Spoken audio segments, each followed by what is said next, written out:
Hey guys, welcome to Eddiefied, where our goal on every episode is to stir up love and good works, one conversation at a time. Today's episode is a special one. We're talking about love that chooses, faith that acts, and a family that expands beyond bloodlines. And this episode is a special one because it's something that my wife and I have been talking about as long as we've been married, and that is adoption. I'm joined today by two amazing people from my church family, Tyler and Kristin Miller. And their adoption journey began with a call to foster and them responding in obedience to that call. And that eventually led them to something far greater than they could have imagined, adopting 3 beautiful children into their family of 5. I got to tell you that their journey has been a huge encouragement to both my wife and I personally, because their lives are that living testimony and powerful picture of what it means to live out Hebrews 10:24 in stirring one another towards love in good works. And this verse isn't just a tagline. It's a call to live love in action. And so today we're going to unpack what that journey looks like, the joys, the challenges, the faith behind their yes, and how God used their obedience to paint a picture of his own heart for adoption. So let's get into it. Tyler, Kristin, thank you so much for being here. Let's start from the beginning. Can you both share a little bit about yourselves individually, what your upbringing was like, and how you came to faith in Jesus? Sure. Yeah, absolutely. So I was raised in a Christian home. I went to a private high school, or actually private grade school all the way up through high school. Here in Sacramento? Yeah, here in Sacramento. I actually, as I was growing, I kind of scorned the faith. I was forced into it per se. I think it was a good environment to be in, and I do believe that my parents wanted me to be raised in the fear and admonition of the Lord, and so that was an avenue for it. So going to church as well, but I didn't come to faith. I don't believe I came to faith until maybe late high school. I don't know exact date, but it really didn't make any effect on me until that point in time where I actually truly decided to follow Christ. So it was maybe not as early as others, but then I even look back on that time and on my own self and like am frustrated with the time that I lost in learning about the Lord, and even scorning my parents for maybe sending me there, or like feeling that it was something I had to do. So it was sweet just to, like, I don't have some major life-changing story because I was raised in a believing household, but just that the acknowledgement that I needed the Lord. There was a point in my life where it wasn't that I was just going to live this out. It was, no, I'm going to change my process, change my thinking, seek out the Lord. And even as I turned 18, really breaking out on my own, realizing, no, this is what I want to do. This is who I want to be. I want to seek the Lord. So like I said, it wasn't some major life-changing event. It was just the Lord slowly knocking on my heart, because he knew I'm a slow processor. I take a long time to do things, and I'm very analytical. So it ends up even to my detriment at times. But yeah, it was sweet. And even how the Lord cared for me. So how about you? I agree.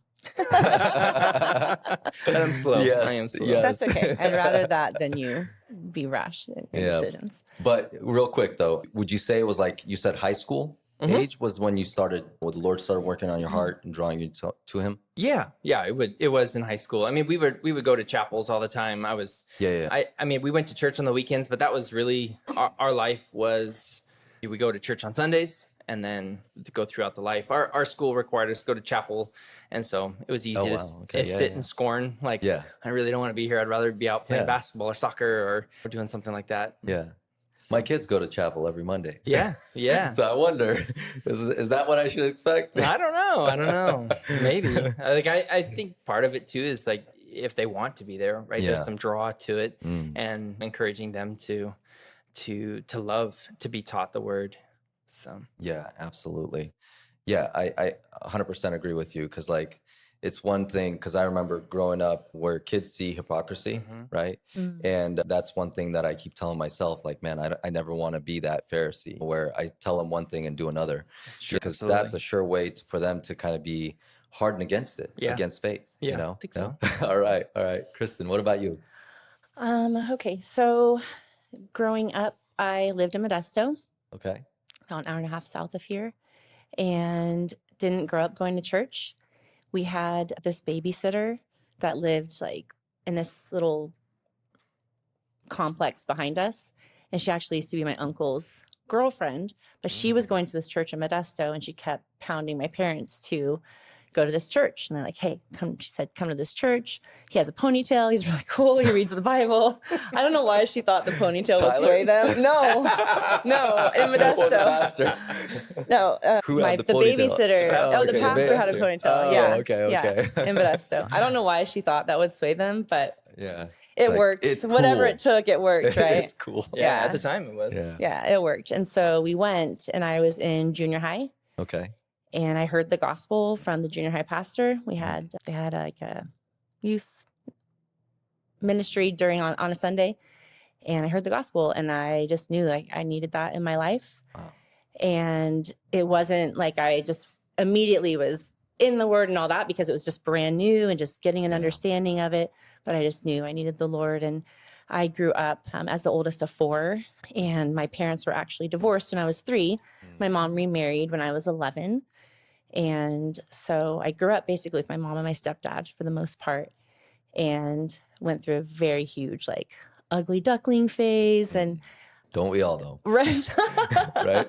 Yeah. But I was not really finding my identity in the Lord probably until high school as well. Even though I knew I accepted Christ, I was just having a better and deeper understanding. And we all have to start somewhere. And it just was like a Absolutely. gradual increase as I became more involved and putting that more as a priority in my life. And I had the privilege of going to a couple of mission trips and working together as a body, and just seeing some different areas that I knew the Lord was working on in me. And that was just kind of like the initial thought. And I even thought at the time that probably wasn't even going to get married. If I wanted to have kids, I was going to have to adopt or something. And then we moved up to Sacramento the summer between my junior and senior year. And that's how we got up north. Yeah. And started attending a church there. And then I got into the junior high ministry after I graduated, and was involved in that a little bit. And yeah, it's fun. So then she had some friends that we had in common. We didn't know that at the time. And so those friends had invited her to come to the church that I attended. And our church was one of those cool, hip churches. We had a coffee shop. Oh, and that is pretty hip. Which was pretty cool. And our college ministry. So the year I graduated, that summer, I started going to the college ministry, and that was a regular meeting during the week. Actually, during the weekend. I think it was on the Sunday nights. And I started attending there, and some of her friends had invited her to this college ministry as well. She's like, it's really cool. You should come. And so she did, but then she got excited and started working at the coffee shop. And so she would go out on a Sunday and work for an hour or two. And and then go through that barista phase. So then when I started coming, I walked in the door and started, trying to work my way in. I had some friends and stuff like that, but I didn't have a lot of connections. And some of my friends that were there were a couple years older. And so they had already been established. So there one Sunday night, I was there hanging out, and I heard somebody laughing. And that laugh just intrigued me. There was just something about it that I was like, man, I got to figure out who that is. Yeah. And so I started trying to, like, I knew it was somebody that worked in the coffee shop, and so I gotta figure out who that is. And so I had a friend who worked for the coffee shop as well. And I went and found her, and I said, hey, who's working in the coffee shop? And I mean, she has a laugh that's like intoxicating. I really I want to know who she is.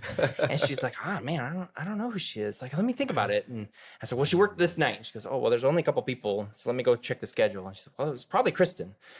And I said, okay, cool. Well, I Do you have like a lineup? All right, you laugh. No, you laugh. No. But so I found out who she was. And I was like, okay, cool. I want to know more about her. I don't know why it was, but just the Lord just drew me to her. It was really interesting. I had never been driven like that before in my life on any particular thing. It was something that really enamored me. Yeah. I slowly started going and liking coffee. I would go to the cash register and go like, okay, well, what's the most expensive coffee drink that'll take the longest to make, so I could stand by the coffee machine and talk to her Smart man. while she was making my drink. That's called wisdom right there. No, it was maybe desperation. I don't know, or a little bit of fear, because it was like I had something in front of me. You were spirit led, man. It was absolutely something like that, because it was never like that. It just, I really want to know who she is. I really am interested. And it was just her laugh. That was something that just piqued. Amazing. And so I spent quite a bit of time standing at the coffee machine, waiting for her to make my drink and talking to her and trying to understand some more of who she was. And then from there, I found out she liked to do things like swing dance. And so I said, well, I could probably try and do that. So Wow. we would. You got to show us. No, like she would look great. I look like a bumbling idiot. But you did what you had to, right? More than Took anything lessons? at the time, it was from my knowledge of thinking what I had to do to gain her attention, or whatever that looked like. It was like, okay, cool, let's go swing dancing, let's go do some things. And so we did hang out a little bit, and then she found out that I was a little younger than she is. There were about 4.5 years apart. And so, I mean, that had its bumps and ups and downs. And then finally we were like, no, I want to pursue you. I want to court you. I want to understand and look toward marriage with you, not because she brought something amazing or I brought something amazing, but I just felt led to chase after her. And so there's a lot more story to that, but yeah. And after that we courted, and like I said, bumped and bruised and up and down. And then finally we got married, and it was sweet. That's awesome. It was sweet. Yeah. That's an amazing story. I love the whole part when you said you heard her laugh, right? Yeah, That's really cool. absolutely. I think letting those things carry a relationship is not long term, right? Right. There's an aspect of that we maybe let our own self get in the way. Like even my laugh, or even her laugh, like it drew me in, and even then, like her looks were appealing to me, but it's also her love for the Lord, which was paramount. Yeah. All right, Kristen's Sweet. perspective. Now tell it to us from the barista side. You saw this weird guy come up to you, right? And he's 18. You were 18, right? So No, I was 22, but I didn't know he was that young, because I had Okay. never obviously met him before. And yeah, he's right. He did start hanging around the espresso machine. Was like that he weird said. seeing him buy so No, much because coffee? everybody would. And I knew it was not a huge group, so I knew all the people. And so, yeah, we were talking, and it wasn't a big deal. But he did start coming like every Sunday. And you're like, Because he had just graduated I know high what's school and was happening, part of the right? college group now. And yeah, when I did find out how old he was, I literally was like, told him, you need to stop flirting with me. And nothing is going to be moving forward from here. Yeah. But when you tell a guy, Obviously, you I can't, caved. Yeah. I mean, it just. That's a challenge. Right. And You then know? that's part of the appeal to him, was that he knew, like, he wanted to pursue me. Yeah. And that's a sweet thing, especially knowing that he was a believer. Absolutely. And like the Lord pursues us. So it's kind of a sweet picture of that even. But yeah, we, like he said, went through some ups and downs, and we had some friction from some family of us being together. But even though that was really hard, it actually really put us in a place where we prayed about our relationship. We gave it to the Lord on the daily, and we're even just pleading with the Lord, if it wasn't from him, that we should not be together, like reveal our hearts. If this wasn't something that was going to glorify him, then to please shut it down. And we never got that from the Lord. And yeah, when he sat me down and said he wanted to date me with the intent of marriage, it was just wild, because he was so young. And I mean, I was still young too, but just where he was at and his maturity level in regard to that, and his desire to pursue me and it be in a way that glorified the Lord, was really, really sweet. Yeah, that's incredible. So fast forward after marriage and having kids, was there a particular event, sermon, season of life after marriage that made you both pause and say, we need to do something, right? And what did that conversation or period of time look like? So we had our 3 kids biologically. We were blessed to have 2 girls and then a son. And we had the conversation that we were going to be done after that. And Tyler even got a vasectomy, actually. Oh. Yeah. Yeah. Everyone was doing it. I don't know. That's a whole other story. But the Lord allowed it, and for good reason, which we'll talk about. But yeah, we thought we were done with our building of our family. And for about a year, I was just praying over adopting. I didn't say anything to him. And This is after Eli, right? Yeah, after Okay. our third was born. Yeah. And I don't know, it just was just nagging on my heart. And I just kept praying about it, and I let it go for about a year. I just kept praying, and Lord, if this isn't from you, take it away. And it wasn't. And so because I had gotten to know my husband over the years and how he does process, I wanted to bring it up to him in a way that could just present it and that he could think about it and pray about it. And then we can come back together and talk about it later. And so I said that I wanted to talk to him about something, and I wanted him to pray about something. And that was the idea of pursuing adoption. We agreed to not talk about it really for a week and just both pray about it separately and then come back together and talk about it later. And that's really how it first got brought up. Yeah. Wow. Yeah. I mean, yes, adoption was at the center of it. And we had even considered potentially having more biological children. And so even part of that was thinking about pursuing, like having a vasectomy reversed and what that might look like. And so we really just wrestled through that. And when she did bring it to my attention, and when she did ask me to pray about it, I did. And that was sweet to have a wife who knew me enough to put it in my court and to allow me not only the time to process, but even to orchestrate a direction for our family and understand what that meant in guiding us. And so I took that and prayed and just asked the Lord to reveal my heart to me. And so I went the medical route to figure that out. And very quickly, the Lord shut down. Like it was a very obvious, like there was options, there's opportunities. But then as I was like looking through it and just meditating on what that side looked like, it was very obvious that the Lord just said, no, put that on the shelf. It's not even worth considering anymore. And then I started pouring into what adoption looked like and what was necessary. So it sounds, sorry, but it sounds like there was a little bit of hesitation on your end towards absolutely. adoption. Yeah. You decided to go the medical route first, right? Well, part of it was just making sure we weren't using adoption as a Band-Aid for our grief of not being able to have children biologically anymore. Okay.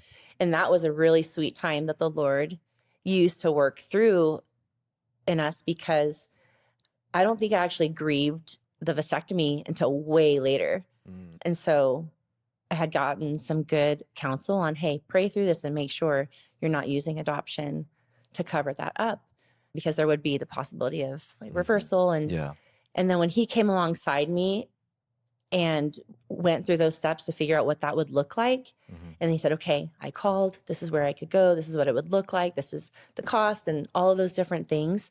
It was as if as soon as he did that, and then we were on the same page, going together and figuring this out together, the Lord immediately just shut that down. Like it wasn't even on the table. There's no doubt about it, right? Like you guys were 100% clear about it. Wow. We just knew that wasn't what we were supposed to do. But it took us coming together, like as if we're one, right? The Lord puts us together as one, and using that to glorify him in the steps of seeing that process work out later. Yeah. So then as I was even considering it and looking at what adoption looked like, we weren't even privy to understand foster, right? That we were just looking at, okay, we want to adopt. And then as I understood and looked at it biblically, right? Like as believers, we're called to care for widows and orphans. And so that was heavy on my heart, because I was looking at that going, this is an opportunity that we can minister to somebody in some way. And so when I looked at adoption, I was like, man, one of our ministries already in our mindset was our children. Yeah, because they're in our home, they're captive. We're preaching the gospel to them regularly all the time, not just teaching them how to behave, but at the end of the day, when they leave our home to be believers, we want them to love the Lord, and then he will take care of everything else after that. And so if we're doing it for 3 children already, doing it for 1 more is not a big step. No. Right? It's really not. And I remember we both have very vivid memories of in the house we were at. Like we had, for some reason, a random conversation on the stairs of where we opened this door and we were praying and talking to one another and said, I think that there is room in our home to minister to another child. And if there's a little boy out there, because in our minds, that was at the time was like, okay, we have 2 girls. Yeah. Like, and we had 1 boy. Maybe it'd be easier to have 2 girls than 2 boys, right? Like, I don't know. That's my mathematical brain kicking in. But I was like, if there's another little boy out there, we have a spot for him. Yeah. It was easy to say, okay, we have room. Let's do it. Like let's pursue this and understand what it meant. That's amazing. And then that really like triggered Kristen. She went, okay, the gates are open. Like she's going, and so she started like, pursuing what that looked like. I better jump on this while Tyler's got the green light. No, that's like when I like even recognizing where we have like grown in looking more and more like Christ in our home. Like there have been regular times where I say, okay, this is the direction. And she's like, yeah, go. And she's gone. Like, because not because she's like out away from my direction, but because we are choosing to do something together and she flourishes in that. And and so being able to open that door, she's like, okay, cool. I'm going to do the research. I'm going to figure these things out. And so that way I can understand fully what it's going to take to be able to do this. You know, that's incredible. Just hearing how your approach was not to force it, but just pray about it for so long and then bring up the subject and let the Lord work on Tyler's heart, right? Yeah. That's incredible. And just the grace that you showed in that approach. That's amazing. Absolutely. And just, you mentioned that verse, James 1:27, and I just want to quote it. Religion that is pure and undefiled before God the Father is this, to visit orphans and widows in their affliction, right? Yeah. And overall, like you see texts even before that, where just overall context there is just not to be hearers of the word, but to be doers and be obedient. Do you see this text as something that is a calling for all believers in general to have that kind of approach, right? But you know what I mean? Like where you're not doing out of compulsion, but rather like, hey, this is what the Lord is telling me to do. I'm just going to go about it by faith in that sense. Absolutely. I do. I absolutely do. And it's not because that maybe everybody might feel equipped to care for orphans, widows, right? But that should be one of the core tenets that we as a body do. And there's a heart behind that of care and love for the body, right? And we take maybe the weakest ones or the ones who are most open for attack, right? They're delicate. They need additional care, not because they're inadequate, but because of the station that they've been put in life. And so it is for us as the body to rally around those who are weeping and weep with them. And it's our job to then rejoice with those who are rejoicing, because the body, if something is hurting, it goes and it repairs it. It goes and pulls out whatever like needs to be pulled out and gets rid of it, because it wants to protect the body and to grow it and make sure it's healthy and can flourish. And so that's what even within the church body should look like. And it doesn't mean that everybody has to do this particular ministry, right? Because we are made up of all different types. And so maybe somebody who has a heart for orphans, right, doesn't have the equipping to be able to do it, but that doesn't mean that other areas of expertise, other areas of giftings can't support that. Where was that shift that moved from adoption to fostering in your lives? So I would say when we first started pursuing adoption, we only knew one family at the time that had adopted, and had been quite a few years prior that they had started. And so we started pursuing that particular agency, and the Lord shut down that as an option really quickly for us. And we were really confused at first. We're like, Lord, we really felt like you were telling us to do this. And he reminded us through prayer and our conversation that he didn't tell us to go to this agency. He said, pursue adoption. And through 2 different circles of friends, we had heard about the agency that we ended up going with. And so I called them. And even right from the get-go, the phone call was amazing and very transparent. And we set up an orientation. And so we went to the orientation in July of 2016. And what agency? Do you guys mind sharing? Yeah, Koinonia. And so we went to the orientation, and our hearts at the time were very set on adoption. And at the time, the pendulum had kind of was swinging in that way of there was a lot of foster to adopt cases. And so we thought, oh, well, it's going to go to adoption. And so we went to the orientation, and then that's when we really learned a lot more about fostering and what that looked like. And they were very transparent. They did not sugarcoat anything. And that's the best way that we learn and can process information, is just how it is in real life. And we really appreciated the way that they led their orientation, because they answered a lot of questions, told us things that we had no clue about. And so when we had come home from the orientation, shortly after that, we went on an anniversary trip down to LA. And they had actually shared with us that Los Angeles County has like the largest population of foster youth in the nation. I think. We tried to fact check that now, but there's a ton of foster youth in Los Angeles County, and we were driving. Do you guys remember the numbers that they gave you? Was it in the tens of thousands or less? Oh my goodness. More? I think it was like, at the time, it might have been like 33,000, something like that. 38,000. It was a lot. Just kids in the foster system. Yes. Wow. Yeah, it was baffling. So it's probably grown since then. Yeah, because I think it was 2018. I think that data was from 2018. It was baffling. But we were driving to SoCal for our anniversary trip.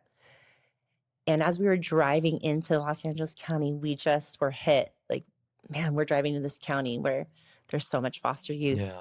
And it was a great time of us being able to talk and pray and just reflect on what we had learned through the orientation and just be open to where the Lord was leading us in our hearts. And that's really when we shifted our mindset from, yes, we would like to eventually adopt if that happened. But at that point, we were just willing to take any kiddo that came into our home that we could love on. That needed love. What did that process look like of actually fostering? So we told them we wanted to pursue the application process. Okay. And there was very good laid out steps that you needed to do. I'm pretty sure they did an initial walkthrough in your home, and just to kind of give you an idea of how the home needed to be set up, because they have some pretty strict but doable guidelines to help keep kiddos safe. Yeah. And regardless of age, right? Yeah. Correct. Yeah. In order to set it up. And so we did like the initial walkthrough, and that was really fascinating. And sadly, there are some things set in place because out of necessity of things being abused in the past. Of course. So they had deemed that as something that was part of like the checklist, right? Yeah. And so that was kind of the initial start after the orientation. And they also provided trainings for us to go through that were required. And then for the application process, they would send us a packet, and it basically was like, write down your whole life, how you were parented, how that impacted you as a kid, how it impacts you as an adult, things that you went through in your life. And it was a lot, but they broke it up into chunks. For like one section, you would do the application, and then you would be interviewed and go over those things.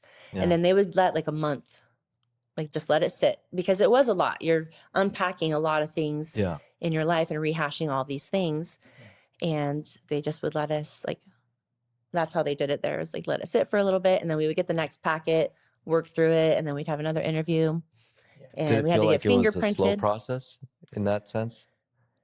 Maybe at the time a little bit. So I can imagine if you guys are just like on fire to adopt or foster. We were pretty motivated. And then they would schedule time to come and sit with us. And there was some sense of like, they wanted to ensure that we were working through not just parentage, all the things, but even trauma, like things that, and how we would deal with difficult situations. Right. And so that really put a light and exposed us to, and unfortunately, this is something as believers we had already been working through because we've been counseling each other, working through those things and how to better our relationship, how to come alongside our children and teach them.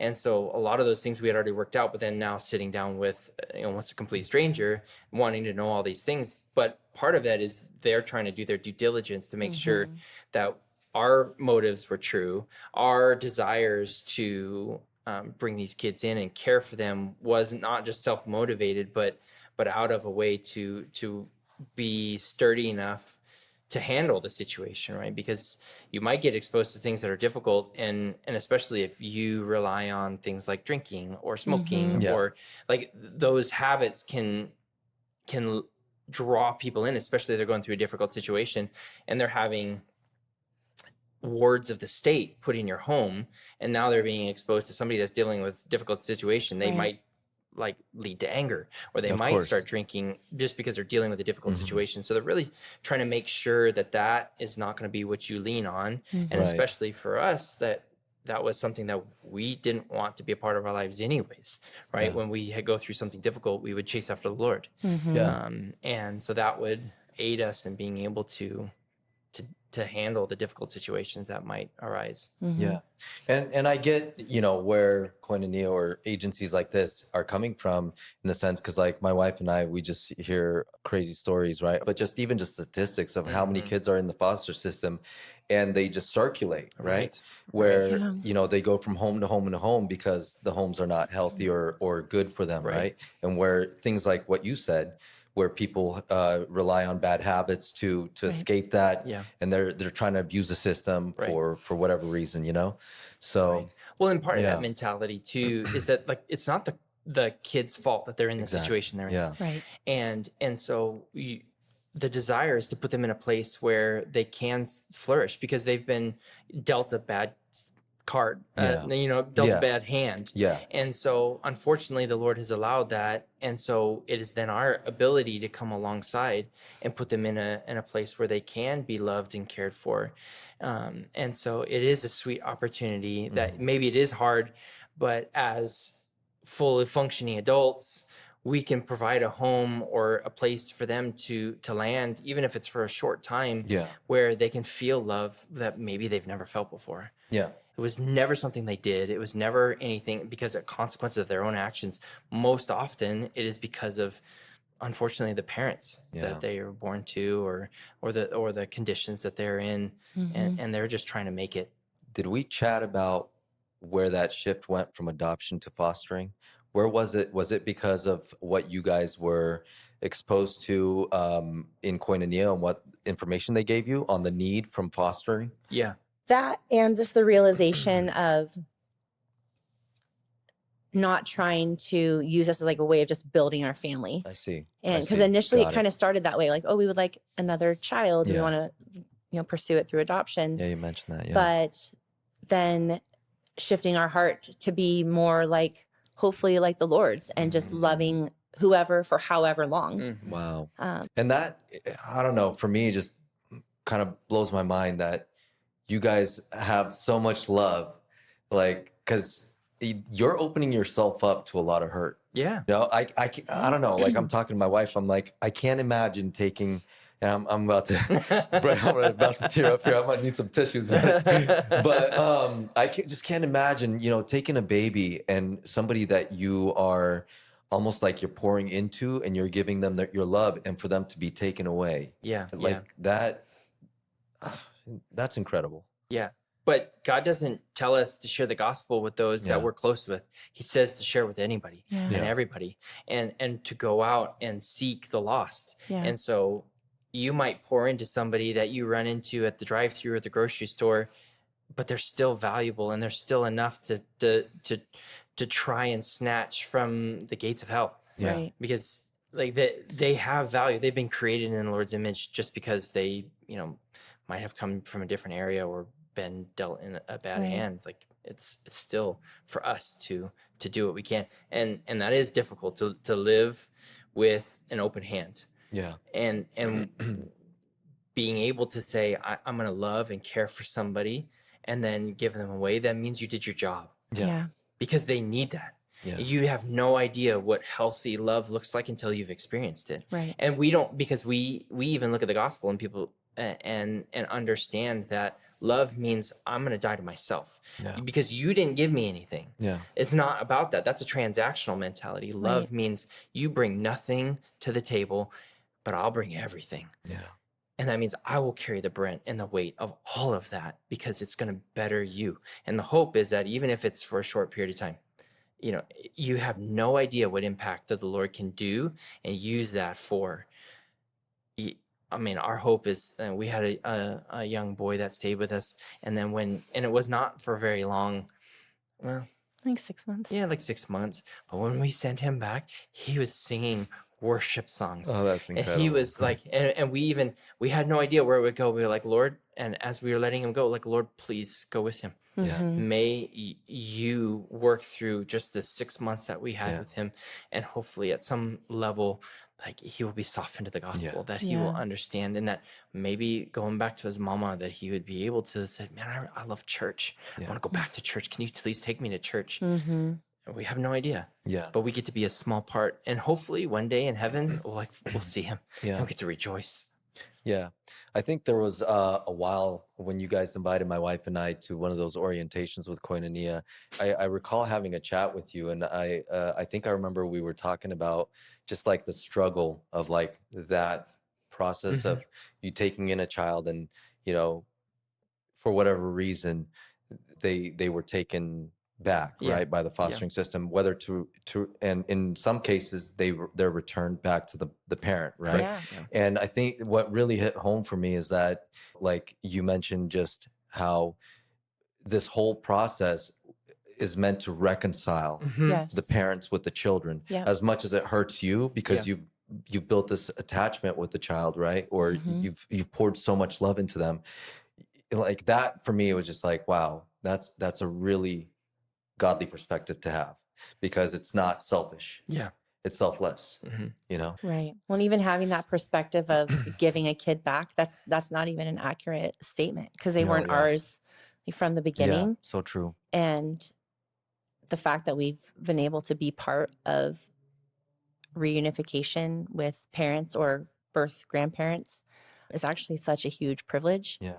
It took us a while to be able to say that out loud and mean it, Mm. and wrestle, through that. But as we Yeah. continued to go down our foster journey with several kiddos that came into our home, the Lord continued to just show us that Yeah. more and more. Yeah. That Yeah. it wasn't what he was taking away from us, but what we were getting to be a part of that he Yeah. was doing. Yeah.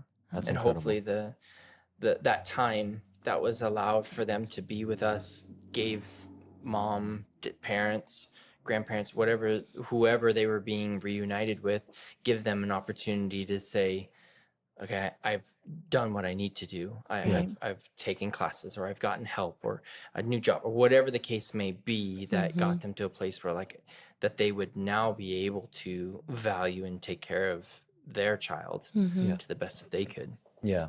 So just real quick, just to kind of check some of the boxes as far as process is concerned with an agency like Koinonia, you mentioned there was the initial orientation, and then they give you kind of like packets to go through. At what point do they say, okay, we feel that you're ready to, take on a foster child? I think it was, we went to orientation in July and we got approved December 21st of 2016. Oh, So wow. about 6 months. 6 months. Mhm. So really it depended on you guys, or it depends on the couple that's pursuing this. And they Okay. checked our references. Like, we had to list references of varying sorts, friends, family, church family, things that we were involved with. And they Yeah. called and asked them questions about us and Yeah. where we were at. And Yeah. we had to show various things to make sure that we weren't trying to have financial gain from it. Of course. Of course. Yeah. Yeah, but they would provide and even require regular training, and so we would go in.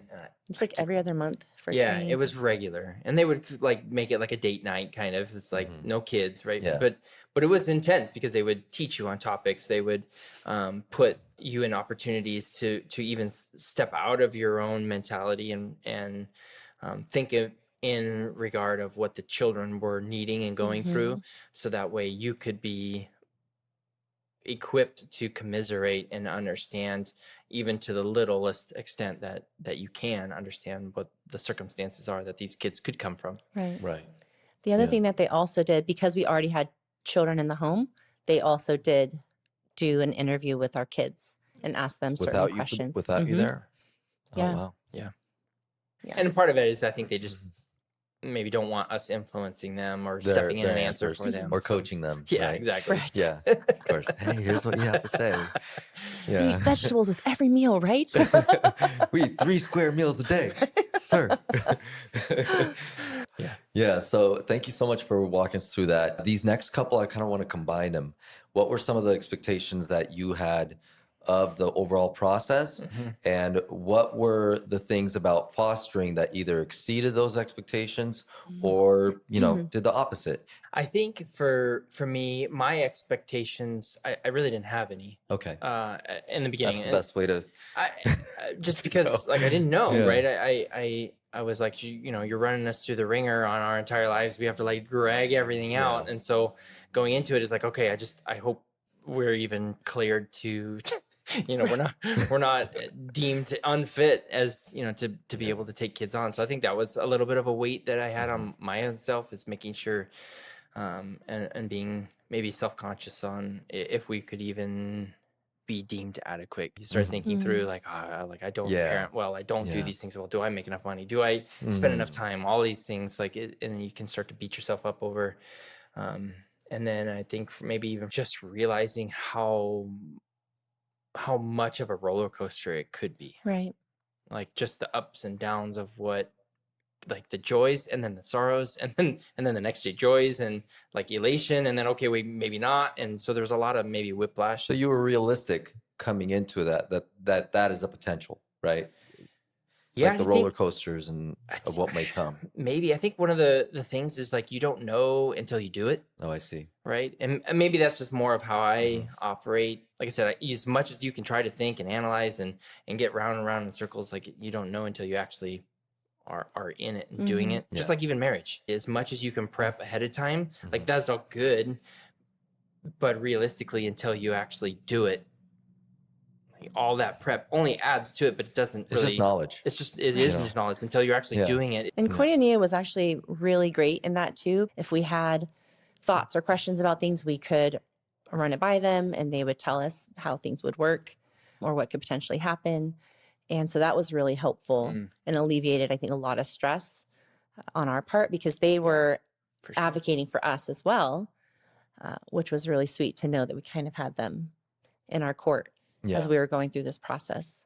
Got it. So they basically gave you the reality, right? Of what to kind of not maybe look forward to, but also know that, hey, this may come up. Yeah. Right. Sure. Situational.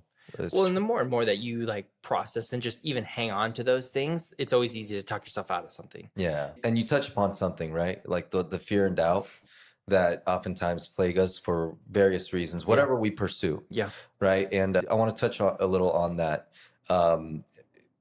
How did you guys overcome it when you had those fears and doubts? Like, was it a team effort? I know that when the Lord opened the door, we had confidence in that. And so like even that same mentality came forth for us, is that we were doing the Lord's work. So he is never going to come back void. If he opens the door and allows you to go down an avenue, he will always provide what you need. Amen. Always provide what you need. And so even in that, the doubt, we're like, okay, well, yeah, maybe we're doubting this, but we're not having a big view of who God is.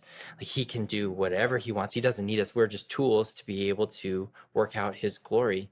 And then he provides our good along the way. Yeah. And so even in that mentality really aided us in going, yeah, maybe this is bumpy, maybe this is difficult. But what it did is it just turned us in towards leaning on him first and foremost, because we did. There was days where we were dealing with some ups and downs. And I remember specifically just sitting on our floor, on our knees, just holding each other, weeping, because it was so hard. And we just were looking to the Lord for comfort and guidance and understanding. And the comfort was in knowing that he didn't allow us to get into this and then not have a plan and not have the ability for us to work through it. And maybe at the time it felt difficult, but knowing that we were seeking after the Lord.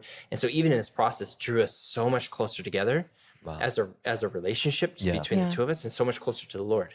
And so, and I think that he doesn't allow us to go through difficult things without providing the means and providing us the ability to grow in our understanding of him, right? For his glory and for our good. Yeah. So even in that, like you can look at those things and say, man, our relationship is so much sweeter. Like kids are a drain on our resources, emotionally, spiritually, physically, all of those things. Yeah. But it leans us into one another. Yeah. And it makes Christ more visible in who we are, which is our goal. And it's our desire. I think that was one of my most surprising realizations, is I didn't realize how much it was going to do in our marriage for the better. It really strengthened our communication because we were going through a circumstance with one of our kiddos thinking that they were going to be staying with us because there had been no birth family interaction. And we were kind of told like, hey, this is going that direction.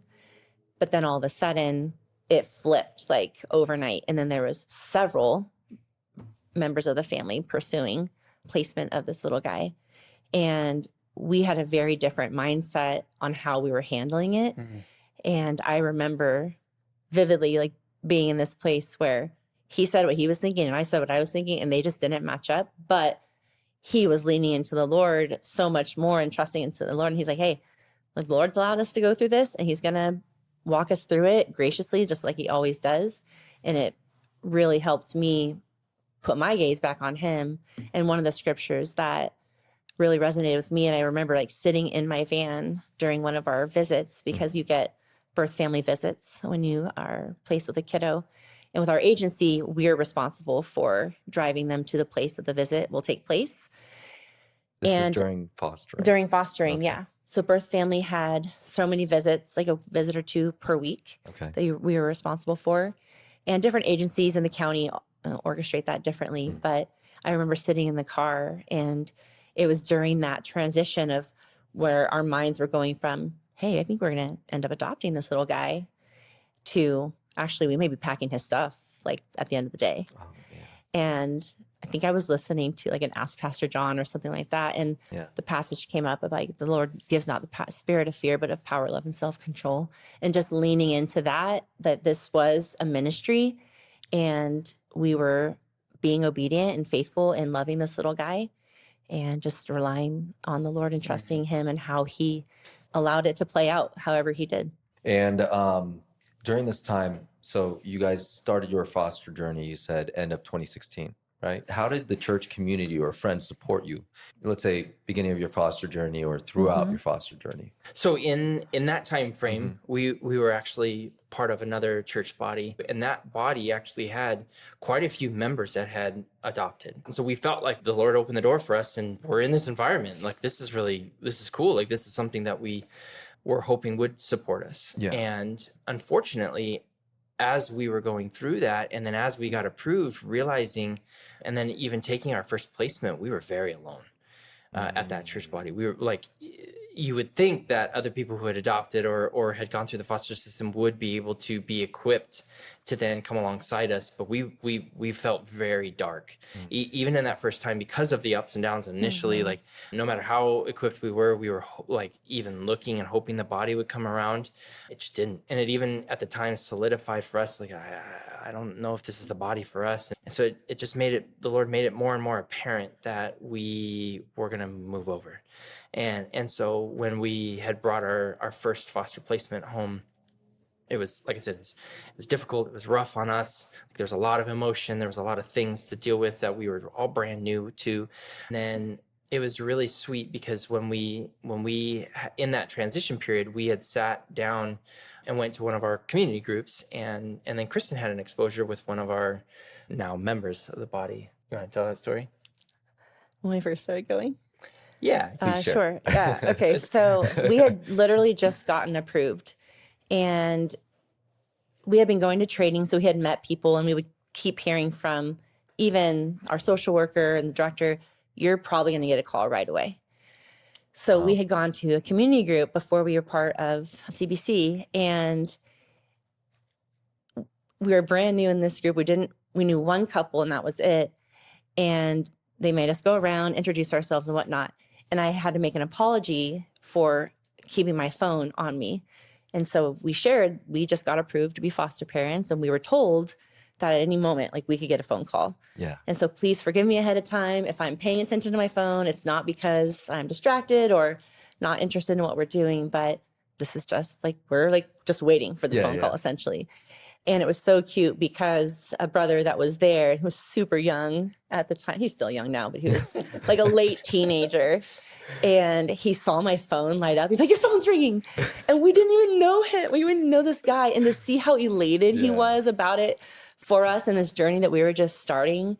And we have gone on to have a very sweet relationship with this brother now. And he saw us like come back to this church like with our first placement. That's so and cool. who ended up becoming our son through adoption. Yeah. At 2 months old, we started coming to CBC.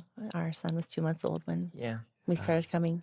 So it was really sweet to like see that and recognize that. And somebody who didn't know us, who was then excited about us doing the Lord's work, right? And so that was like, that drew us in. Just like, okay, maybe that wasn't his ministry, but he was excited that somebody was doing this ministry. Especially as a young man that loved the Lord too. That was really something that we loved about that church body, is so many young men that had a fervor for the Lord. Isn't that interesting that we're surprised by that when that should be the norm? Right. Mm-hmm.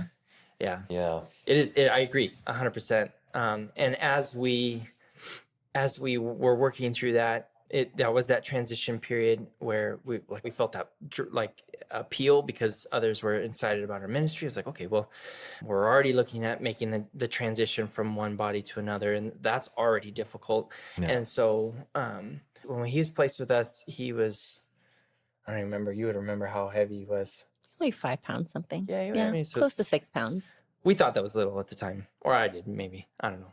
And so I'd already had 3 children, so another one, and I was pretty confident at the time. Like it was a lot easier. I was not a dad who went into having children going like, oh, I'm totally equipped for this. Like I remember packing my first daughter in the car seat when we were taking her home after she had just given birth to her, and I was putting her in this car seat going, she's not gonna fit. She doesn't fit. She's too small. Like I'm buckling her buckle's like as big as her head. Like, and like, I don't know how to put clothes on her. I don't know how to change a diaper. I don't know how to feed her. And it was just that moment of like, I am way not equipped for this. I don't know what I'm doing. I wasn't raised around babies. It wasn't like a natural thing for me. And so even then I would say like, I wasn't like too drawn to the baby phase. Like I know some people are like babies for me were like, I could pack them on my neck and they would take a nap together. Like that was like perfect for me. Other than that, like it was, no, they always want mama. But I found joy in caring for them. I started to understand and equip myself and be able to ask questions on how to provide for them and care for them as a dad, especially early on in that stage, and even provide and care for her as she needed it as they were first born. So that being said, fast forward, I mean, totally inadequate, didn't know what I was doing, freaking out, to then, all right, I've had 3 children. Like, I'm pretty good at this now. I can carry them around like a football. It was really easy. And so when we started first going to CBC, one of the things I wanted to do is like, I wanted to get plugged in our community group, the one that was closest to us. And so that jump, she happened to be going out of town the night that we had community group. And I was like, well, I'm going to go. Like, I'm going to take, I had our first son and our first our foster placement, and I said I'm gonna go because I want to go. I want to get plugged in. I want to meet more people of like the church is the people. This the body pouring into one another. And so like I had the girls with me. But again, like I was like I could do this. Like it's not a big deal. I would truck around with the kids all the time because once I'm not their babysitter. I'm their dad. So I'm the other half of the caregiving unit. Absolutely. And so I remember because it was funny because one of our pastors led that group at the time. And he later told me this story, which was really sweet, that he remembers me walking in the door, and at the time he didn't know me at all. And I'm look like a single dad with one son and another son who are about 5 years apart. And this one is a different color than this one, and then he sees me like doing my thing, like I knew what I was doing with the bottle, and he wasn't like typically used to that. Like usually dads with babies are like, man, like mama's got it. Like I don't know what I'm doing. Basically. Yeah, maybe I don't know. He is like, a pro. Functionally, like I was making a bottle and like talking and having like really connecting to people, and so later he had told me about what he saw, and he first saw, he's like, oh man, here's somebody with a bunch of drama coming into my home. Like, I don't know, like maybe this is a single dad with like multiple moms or something. Is like, man, how am I going to minister? Because I mean, that was his heart. He was like, how am I going to care for this man? Because he's coming into my home, and that's the body should be like wrapping around. And so it was really sweet that later he admitted it. And then it was a couple weeks went by, because I think it was 2 weeks that she happened to be out of town or gone, and it was me walking in the door with these 2 boys, and I would say something about my wife, and they were like, Yeah, is this a real wife? Are you for sure like a wife? Like, I don't know. And I was like, yeah, I'm married. And they go, okay. And they didn't believe me because it was a few weeks. And then all of a sudden I show up and now I have a wife and 2 daughters. And they like, oh, thank God. They were extremely happy to meet me. It was pretty funny. Now we can laugh about it, right? Right. But it was sweet. So then, but even in that, like his mentality was like, okay, this is who the Lord brought into my door. How am I going to care for this man? Yeah. Like, because he didn't know who I was or where I was coming from or those things, but his desire was to care for me. And that was sweet to even understand looking back, as that's what the body should be doing. And so, but even in that now, because that becomes the norm of what we should be doing as a body, is pouring, and that was regular for everybody else, right? Or to a certain extent, people were trying to understand where we were at and how to care for us, and back and forth, vice versa, on how we could care for others in the body. And we went from a church who wasn't like, who had fostered, who had adopted, right? And they weren't stepping in and caring for us, to a body who had no idea what that meant. Like CBC had no understanding because that dynamic wasn't normal. Yeah. Right. And so we walk in the door and they're like, "Whoa, what do we do with this? Yeah. How do we work through this?" Like, how? And so it was neat, the dialogue that we would have. Some of it's slow and some of it might still be transitioning and working itself out in the body. But it was sweet because even as we were helping other people to understand what we were going through, it would equip them to go, oh, this is how we can now care for you. Yeah. Right. And it wasn't that we were looking for, like, we needed all this help or anything like that. But when you have an overseas minister go, you don't just say, well, see you later, good luck on your job. No, we're going to continue to pray for you. We're going to financially support you. We're going to, when you come back, we're going to pour into you and equip you and make sure you're rested, right? All of that is how you then do that ministry with them. Maybe they're the ones that go and do it, but we as a body come alongside and support them. Yeah. And same with us. Maybe we are the ones that were doing it, but then the body could come around, and like we met like sweet brothers who would come along and like bring us meals or come and invest in our children and take them out and play and help us through that process of what we were dealing with, because there is a burden that was put on us, but then others could support us. Yeah. And it was sweet to then work through that and understand how we could live life together. Maybe that was the ministry that we were doing. Yeah. But then they were excited about it for us. That's incredible. Yeah. And very encouraging to see, even with CBC being a fairly new church plant by the time that you and you guys and my wife and I joined, just about a year at that point. Yeah. To hear that people were willing and just open to come alongside and support. So initially it started out from a desire to adopt, then the Lord put on your hearts to foster. At what point would you say that you guys felt, okay, we want to move towards adopting this foster child? Sure. And can you just walk us through what that looks like with just a typical situation, right? Like, how does that work? Yeah. So, well, I think what like Kristin was saying was that our intent was to adopt, but then we were softened to fostering, right? Okay. And so then with that, and you thought that this is what you were going to do long term, fostering? Well, one of the questions that they ask you in sitting and talking through fostering is like, if this child goes to, if your foster placement goes to adoption, are you willing? Okay. And it doesn't, like, it wasn't open ended.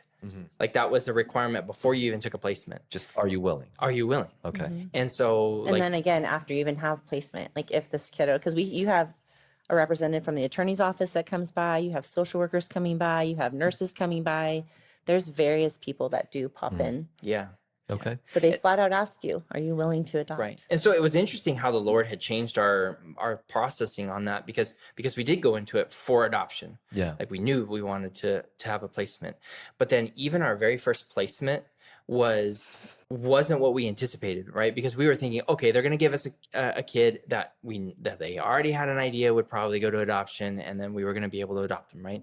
But we had a couple phone calls that we had said yes or no to, because that's how it works. Is they call you and you have to basically be able to give an immediate response. Yeah. And so I think our first one, we said yes, but someone had said yes first. Yeah. And then our second one, I think we said no to. Yes, because at the time we had given like an age range that we were open to having placement of, because we wanted to keep the same birth order of the kiddos that we already had. Yeah. And our social worker has said, if this is where your heart is at as far as the age, then make sure you stick with that. And then later the Lord like shifted that too. But we said no to the second one. Yeah. And so our first actual placement, we had a conversation about this, like sitting there. I think it was either when we got the phone call or right after. They said, we have a placement. You're the next one on the list. The only thing is, and she knew our social worker knew where we were at. She said, he is what's called a PEPS placement. And a PEPS placement is they're in a circumstance where they just need care for at least 2 weeks. And they do that because they don't have necessarily a case to remove them, but there's things that they're questioning, they're worried about, or whatever that might look like, that we know at a minimum it's going to be 2 weeks. Right. And so we said, I remember looking at it and said, this is what we got into this for. Yeah. So yes, even if we care for him for 2 weeks, do it. Let's do it. Right. Yeah. Like hopefully that would provide for the mom or whatever that might look like. And so that yes turned into, we're walking into a hospital with an empty car seat, which was a really interesting feeling. Yeah. Wow. That's incredible. And how did you guys discern that this wasn't just going to be temporary care, but something lifelong? Obviously, you shared a little bit about that in the beginning of your journey, but throughout the fostering, how long were you guys thinking you were going to stay in the foster, kind of pursuing that mission, that calling to foster? And when did that transition to adoption for you guys in your hearts? I think when they said, hey, he's adoptable. Okay. So you guys were always open. Yeah. I think once the Lord shifted our hearts to being open to whatever, we were just ready to do whatever he put before us at that time. Yeah. Okay. Yeah. So even for that placement, it was, we went into it going, well, this is what the Lord has for us. So we're going to say yes, and we're going to do that ministry. That's awesome. And I think through that, like she had said, our thoughts, we wanted to keep the birth order because we just thought it would be easier. Yep. We just thought maybe that would, to a certain extent, I'm sure it does. And again, we were like, okay, well, let's go. Okay, we're going to care for him for a couple of weeks. We don't know where it's going to go, but let's do it. And then even just working through what that looked like and the ups and downs of his story and what we went through caring for him. It's a lot of what and understanding where they were. Yeah. Right. And he was just born, doesn't need to be put in a situation. He doesn't deserve to be put in a rough situation. Of course. What he needs is love and care. And so it's like, this is what we're equipped to do. Like, this is what we're functionally doing. We're raising 3 other children. So having one more was like, okay, we're like, functionally, we could absolutely do this. Yeah, absolutely. How did your children respond? If you can share, like, what that looked like as the journey unfolded in this foster journey that eventually led to adoption. What do those conversations look like with your children? Sure. I think one of the things that we had heard from somebody else early on, and we adapted it very quickly with our own kids, was we did let them know what we were going to be doing. And what we would tell them was that we were going to have a friend stay with us. We didn't know how long the friend was going to be able to stay with us, but we were just going to love on them and have fun with them as much as we could, and sing to them and share the gospel or whatever that looked like, however old they were. And because of their ages, they didn't fully understand. And we even wanted to protect them somewhat from some of that trauma of where these kiddos were coming from. And so, we just mostly just shared that a friend was coming to stay, and we were going to love on them until they got to go back to their mom and dad or grandparents. Yeah. Well, because we believe that, like, it's our job to teach them, and especially at an age appropriate level, help them to understand what's going on around them in the world. Yeah. And so, like, we weren't sheltering them to a point where, like, no, you can't see any of this. But depending on how old they were, we would work through those things just as much as, like, if we bump into somebody that's homeless, right? You can't just, don't look over there, right? No, that person is a created image of the Lord. Right. And so they do need love. And what and how you can love them looks different, or it just really depends on that person. And so even the Lord giving us an eye for certain things helped us even before we realized it, to prepare them. One of the aspects is, I don't even remember where I heard it. as a father, I wanted them to be able to see the beauty in everything. Yeah. And so as we were raising them, we would point out things and say, man, look at how beautiful that is. Isn't the Lord amazing? Didn't he create that sunset to be beautiful for us to enjoy? Didn't he look at these flowers? Look at this lizard and these frogs. Like, aren't they so cool? Yeah. Look at what the Lord did and how he created. And so our encouragement was to look at things through the lens of whatever you see has been created by the Lord. It doesn't matter who or what, like even maybe somebody's in a situation, they're still created in the image of the Lord. You can see the Lord's hand at work and help them to point and see that, yeah, even if there's a bad situation, those things can be used for his glory. They can encourage us to grow and understand him more. And so we were unraveling that, and even that impacted how they look toward the friends that would come and stay with us, because they're like, we get a friend to come over and stay the night and hang out. We get to play with them and love on them and help care for them. Like they were all in. Like it was so sweet to do ministry with them. So there was no resistance from your kids at all, like in terms of like, oh, why, or none? The only time I would say that there was resistance is as we continued in our journey, when we brought a little kid into our home who was a little bit older, who came with his own normal established already. I see. We did have to nurture them in a way that let them know what they were feeling was okay, because he had his own normal, and plopping into our home that had our own normal, it didn't mesh really well. And so we had to meet him where he was at, because that's what he was used to. And so trying to kind of navigate through that, and even shepherding our kiddos, because they knew how we operated as parents. They knew the boundaries and our things that we had set in place, how we discipline and all that. But caring for this other little guy had to look very different. And even the way we discipline our bio kids is very different, because they're different kids. Yeah. But this little guy that had come in with his own normal already.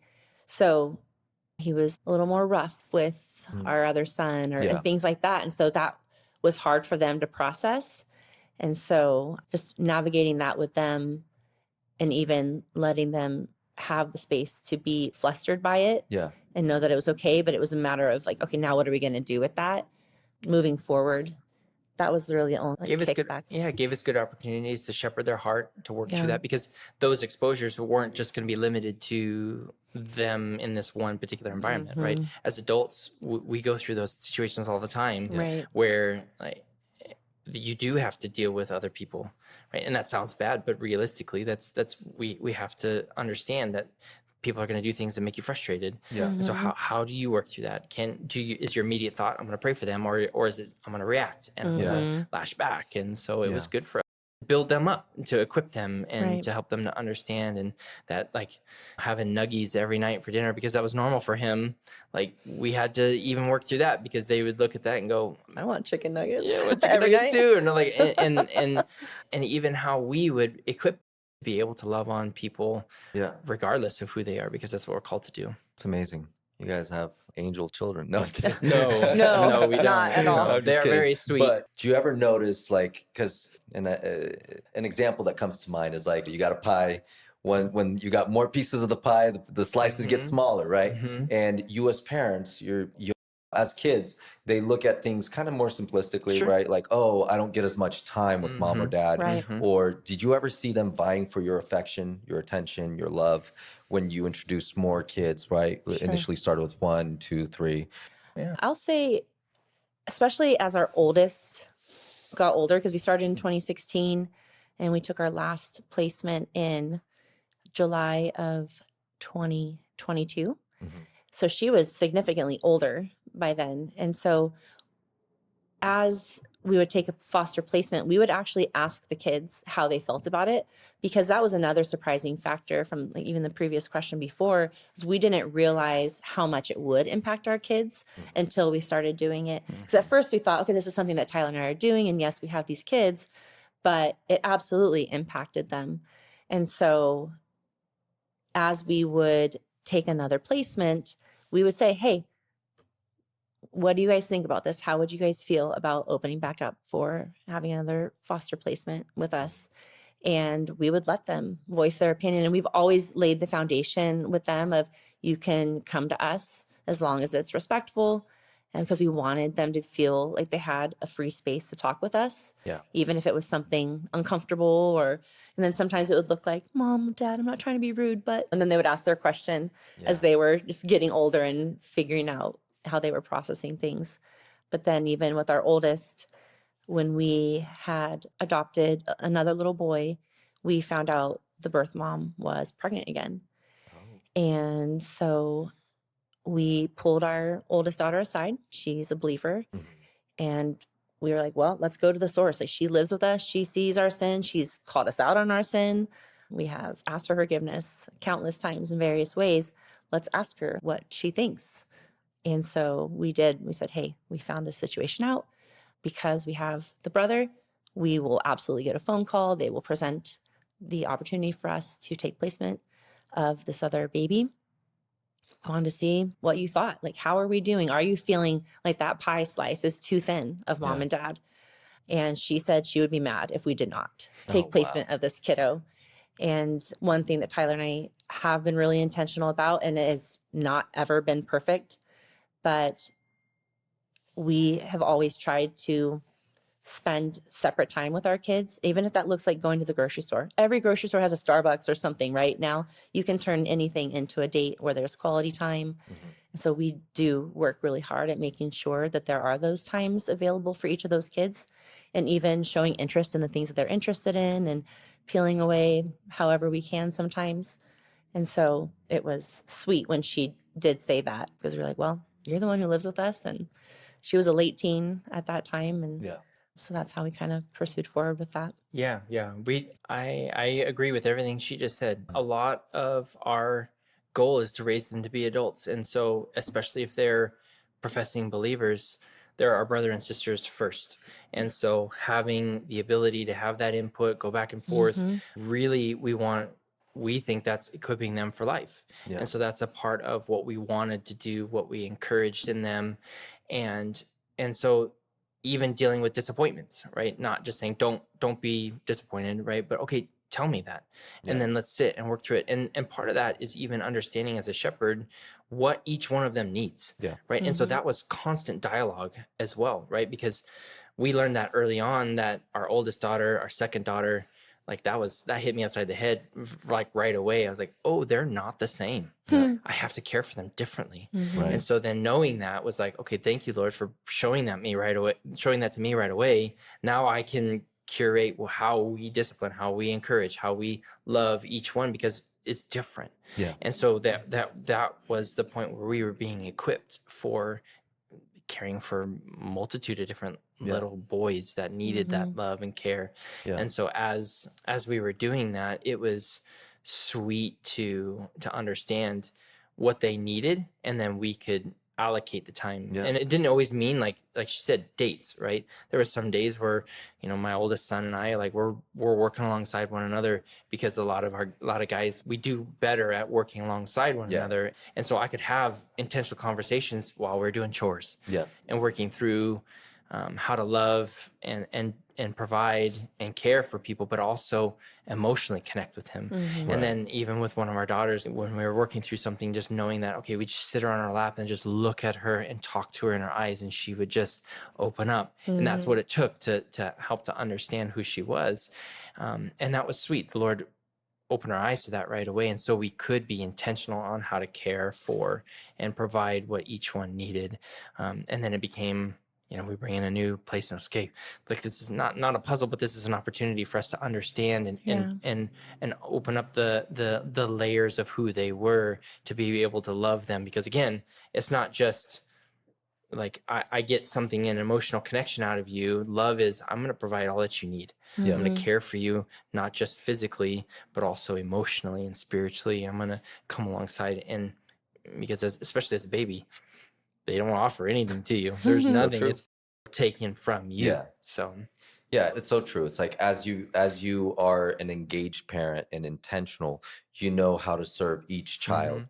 And going back to that rudimentary pie example, you know what kind of a slice to give each child, right? So Yeah. yeah. But if it's a rich slice of cheesecake, like you only need a little slice. Because you give quality. Right. Exactly. Right. Now, this final question, before we close the chapter on this one, I want you guys to be as real and as raw as possible. So that's the encouragement. So please share the blessings, the good, the bad, the challenges you faced with adoption and fostering, and share the ugly, the sinful side that reared its head when it came to how you perhaps reacted or were prone to react throughout this journey. I'll jump off first if you don't mind. One of the ugly things that did rear its head was, especially in the very beginning when I was searching my own heart, in what this looked like and fostering somebody. I really struggled with the thought that how was I going to be able to love a child that was not my child? And I was confronted with that, the ugliness of my own heart, and recognizing and saying, like, they have to be my biological child to then deserve and earn love. Like that was really hard for me because I was confronted with that sin, like that I was valuing somebody because of what they brought into my life versus the fact that I just needed to love them because that's a choice, that's a direction, not because you get something in return. Yeah. And the sweet aspect of that was wrestling and working through that actually helped me to understand love and how God's loved us even more. Yeah. Because I was placed a child in my hands and I was already still wrestling through it, working through it, like knowing I can do it, but I don't know what this looks like. And then we, like I said, we had taken that first placement and my thought was, man, I love this little boy. I love him and he's not my own. It was because now I'm choosing to do it. And so that even in that process made me a better husband because now I'm even working through the understanding of loving her. It's not what she brings to me. It's I choose to pursue and chase after her and care for her and give the things that she needs, protecting her, emotionally supporting her, spiritually caring for her, made me a better husband and it made me a better father because now I'm looking at my biological children going, you're not mine to take. You are mine to curate and to care for now, because at some point in time, I will be raising you to be adults and letting you go. Yeah. And I'm not creating a kingdom here on earth. I'm not making my own tribe per se, where I'm king over all of them. That's not the case. I'm creating disciples and I'm creating ones who love the word and who are hopefully going to go out and spread the gospel, and I'm letting them go, right? I'm making those arrows and firing them off. That's that mentality. And so as I'm working through my own ugliness, my own heart, man, I would hold this little boy to even his detriment. Like I would hold him while I worked, because I was fortunate enough at the time to be able to work from home. Yeah. And so he would take a nap on my chest and I would like prop him up and work away and take phone calls. And it was so sweet to build that bond with him because he didn't bring anything to the table. It was all me loving him and providing and hopefully undoing some of the harm that was even done to him in utero. Like that circumstance is memorable for them. And you don't realize that the strain, the anxiety that is then experienced, they feel it and they know it. And so even to my own, like I said, even to my own detriment, I would sleep with him and hold him because I was like, I get him for 2 weeks. So I'm going to love him every minute that I can because he needs it. Wow. And wherever he goes, maybe that would have even a smallest impact on his life. And praying to the Lord over him daily, all the time. And so then when it came time to try and lay him in his crib, he didn't sleep so good because he was so used to having the comfort of me or her holding her and sleeping on me at night or whatever that would look like, me holding him, just because I was hoping to care for him in that way. And to the point where then and he was sleeping in a crib, I'd have to go lay by the crib and hold his hand because he needed that physical contact to be able to sleep at night. And that was rough. It was so hard. And I was like, I'm an idiot. I did this to myself. But you know what? It was worth it. Even holding his little hand through the crib because he needed that. And I mean, he would be dead asleep. Like, okay, I think I can let go of his hand. And I remember that feeling, like him holding my finger. And then I was like, he would finally relax. Like, okay, I'm gonna take my finger away, and he would just grab it up tight, and I was like, okay, well, he's not completely out, and but even what the trauma he went through, he needed that care. Yeah. Now he sleeps through the night. It's beautiful, but it was an ugliness of my own heart that was the Lord helped me to even realize and change me for the better, which it's been really, really sweet to be, and even like experience and watch and recognize that like that wasn't me, that was the Lord doing a work in my own heart and helping me to change what I even understood about him and how he loves us, and that we don't ever bring anything to the table, but he loves us first. So we should be reflections of that, even onto our own children, even to those that we come in contact with. Yeah. So the funny part that he's kind of leaving out is that we did this for a while with him, and then we heard after him being with us for a few months that he was going to be going with various family members. Okay. And it was, okay, he's going to go with this family member. Okay, that's not going to work out. Okay, now he's going to go with this family member. This isn't going to work out. So this kind of went on for like not 2 weeks, but like 9 months. This is your first placement? Yeah, with our first placement. It went on for months and months and months that he would do this. And the joke was always like, and it kind of was good for even our hearts to kind of laugh about it, because it helped us work through like processing it of him potentially leaving, being reunified with biological family. We're like, well, he's going to go back to a family member so they can just, work out the whole, sleeping on him or the family or going in the crib or whatever. And we're like, haha, they'll have to like work that out. Then the joke was on us that the Lord allowed us to adopt this little guy. He's like, nope. So then there was a lot of undoing months and months afterwards, but it was sweet. But one of my, in regard to him, kind of an ugly like realization, or not ugly realization, but just kind of piggyback off of that is in utero, they hear that noise, right? And so our other children were very soothed by that. And one day I utilized that sound for our little guy. And I'm like, what's going on? This is not working. And it took me longer than I would care to admit to realize that that was not comforting for him. And then he listened to Citizens and Saints all the time, and it would put him to sleep like that. But just the realization that because that time was traumatic and stressful for him, it wasn't comforting, which in a different circumstance it would be.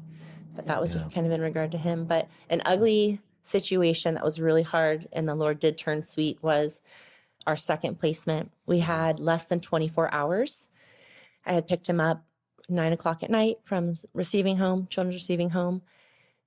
Literally the next day, he had his first visit with his biological mom. And he was a different nationality. And oftentimes with darker skinned kiddos, they'll have what's called slate gray spots, often on their back. Our first son that we adopted had them as well. So we were familiar with them. Our second little guy had them too. Didn't really think anything of it. But when you are fostering, as soon as you do take placement, you basically take record. Like, is there anything on these kiddos at all? You call them to make sure slate gray spots. A different pigmentation. Oh, okay. Usually a darker color. And sometimes they fade and things like that. And they're often like on their back, lower back and whatnot. But we had taken this little guy to his visit with his birth mom. And I had our 3 or 4 at the time, other kids with us. And I took that opportunity, like, let's go to Starbucks, hang out. It was right by where the family visit was. And all of a sudden I get a phone call. And it's the director who used to be our social worker, director of Koinonia. And she was like, hey, like, was there any bruises on this little guy or anything? I'm like, no. He just had the slate gray spots, which she saw because she was the one that went with me to pick him up. And I said, no, there was nothing on him. And the mom had thought that we had hurt her son. Oh, wow. Yeah. And she saw the spots. Because she saw the spots. And she hadn't, her mom had been caring for him quite a bit. And so she didn't see it, or I'm not really sure what happened. But because of the accusation, they had to call the police and have the police come, and they had to take him to the hospital and have him be checked out by the doctor. And this poor mama had her world like rocked, right? Yeah. And baby was taken away. She had trauma in her own life that she was projecting onto us with her son. And that was very, very hard. Just realizing we just basically got the police called on us wrongfully, but still feel like you're in trouble for something you didn't do. And then we had to leave because the baby was being taken to the hospital. We had to leave without this little guy. Yeah. And my kids were like, how come we're not taking our friend with us? Like, why is he not coming back home with us? Yeah. And my heart was very confused and upset and sad because I knew that that mom was just wrecked. And I was just like praying very quickly and silently to myself because I wanted to answer my kids' question to the best that I could. And all of a sudden, I just remembered this is an opportunity for us to show grace to this mama. Yeah. The grace that we have received, that we did not deserve. We're going to just chalk it up to that and give her complete grace, forgive her. Like, this is not something that really happened, but she's hurting. And it ended up being a really sweet moment, like teaching moment for our kids, but even checking our own heart and even just remembering how much grace that we've received that was undeserved. Because that can be a really easy thing in foster care where we can judge the parents. Yeah. It's really easy to slip into that. And that has happened even with another little kiddo if they were exposed to drugs or, whatever it could be. We've seen that kids can be exposed to STDs and stuff like that. And it's really easy if you're not mindful to slip into like, I can't believe they let this happen to their kid. Like, this is not, they did not deserve this. And like, I remember being in my car, all the cool things that God does is often in the car. I don't know why, but I just remember having that moment of like, how is your sin any less? And it was a good heart check because if not put in its proper place, it would really impact how I prayed for her or the father or whoever, right? And I did not want myself at any point to get in the way of praying for them and praying for their salvation, and ultimately praying for reunification. So that was just some real ugly stuff. But even in that, we know that the Lord is sovereign and he allowed those things to happen. And we learned and grew a lot from that. And our hope and prayer is even as that relationship continued with that previous birth mom that had, thought we harmed her son, we showed up to the next visit with grace, with love, with kindness, because we met her after that point. And we just didn't hold any record of it and just continued to show her how much we were loving on her kiddo. And even in that time, it was another one of those moments where we were back and forth and up and down on all of those emotions, feeling that thing. And then he eventually was reunified.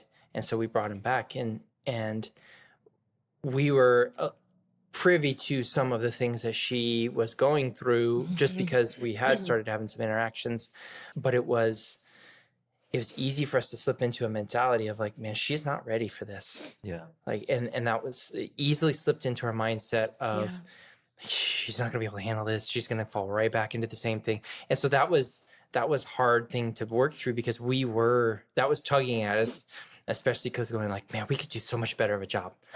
Right. And that is a wrong mindset. It is wrong because the Lord uses everything to work things out for his people. And hopefully in that situation, it would encourage her, or however she would work that out. And granted, we weren't privy to after we were giving him back, reunifying him with his mom. We weren't privy to what was going to happen. And so we had to even work through that a little bit in our own hearts of no, that's wrong. It's not our place to judge. It's not our place to put condemnation on somebody just because we think it's wrong, just because we think that they shouldn't. The goal, especially within California, the goal is to try and prioritize reunification with biological family as much as possible. And so that should be our goal. And even in that, having to work through no, we want to help them. And even if this is that time, that is our goal is to help them. Hopefully she is going to be looking to the Lord, and in just the small interactions that maybe we did have to her, we can share the gospel, or we can even help her to understand that there is something different out there. Which then was sweet because later on, years later, Kristin was really diligent. And so in our home, she had put up pictures of all of our placements that we would take, and then they're in our hallway right outside of our bedroom. And so every time we walk by, we pray over them. We consider and look at them and contemplate and think about what the Lord's doing in their life, and hopefully being still a little part of that, and loving on them, even though they're from afar, which is really sweet. And I was really even grateful to her for considering doing something like that, because it's challenged my heart in how I shepherd and care for others that maybe, like you said earlier, we don't have any contact with anymore, but the Lord happened to bring him into your life. And so it was neat because Kristen had an experience with a social worker that came over. Yeah. So we had taken placement of another little guy. We had all boys, for the record. Mm-hmm. We prayed so hard for our biological son. I think the Lord just like, I'm just going to keep giving you boys. Like we've literally not taken placement of one girl, to the point where it became a joke. Our girls were like, okay, we're fine with doing another foster placement, but can it please be a girl? And we're like, I mean, maybe, but that was not what the Lord had planned. But it was really, really cool because years later, when we got another little boy, this lady came to our house and they do like a walkthrough, just check like, okay, are your cabinets locked, all this stuff. And she had gone into our bathroom, checked it. She came out and she saw our wall and she saw the picture of this little guy. Mm-hmm. And she was like, wait, was this, what is this little guy's name? And I told her and she said, I met with you after this situation happened. And it had been years prior. And it's kind of like a partial blur, right? Yeah. When you're like working through all of that. Of course. With our social worker, Koinonia, she was in a different position at the time. But she's like, I remember meeting you when this all went down. And I said, I do remember you now. And I said, yeah, I always wondered how that went because, you know, it seemed we never got to hear. We're not usually privy to things that happen afterwards and all that. And that was like a hard one for us because we had really worked through whether we had thought it was, you know, good for him to go back or whatever. And she said, actually, I was the one who like worked with them and made that call on that. And I literally in my hallway was like, praise the Lord. And I just said it right out loud. And because it had been like something just on my heart and it prompted me to pray for him more frequently, which I was grateful for. But just that the Lord was so kind in allowing that to happen, which typically wouldn't happen and wouldn't have if we didn't have his picture on the wall. But he was so kind to settle my heart in that. Us living in a linear timeline, we don't know. Then seeing her conversation with you, right? Looking back, you realize like God had his own plan, right? Yeah. That's amazing. Yeah, it was really cool. And it's sweet. And especially as like, I mean, we've been married for 21 years. And so then as things have progressed through time, you start to recognize like, Lord, why did you allow that to happen? But then the sweetness of even age is looking back and going, I see your hand working in our lives. I see these areas where you're like, I can't not say, praise him. And you know what else I see is how the Lord loves us so much that he, even in that conversation of him putting that woman in your life years down the road, shepherding you and like caring for you. Yeah, because absolutely. in the moment you're like, what is going on? But now you're like, wow, even in those moments, like it's so amazing how God is. It's amazing. Yeah.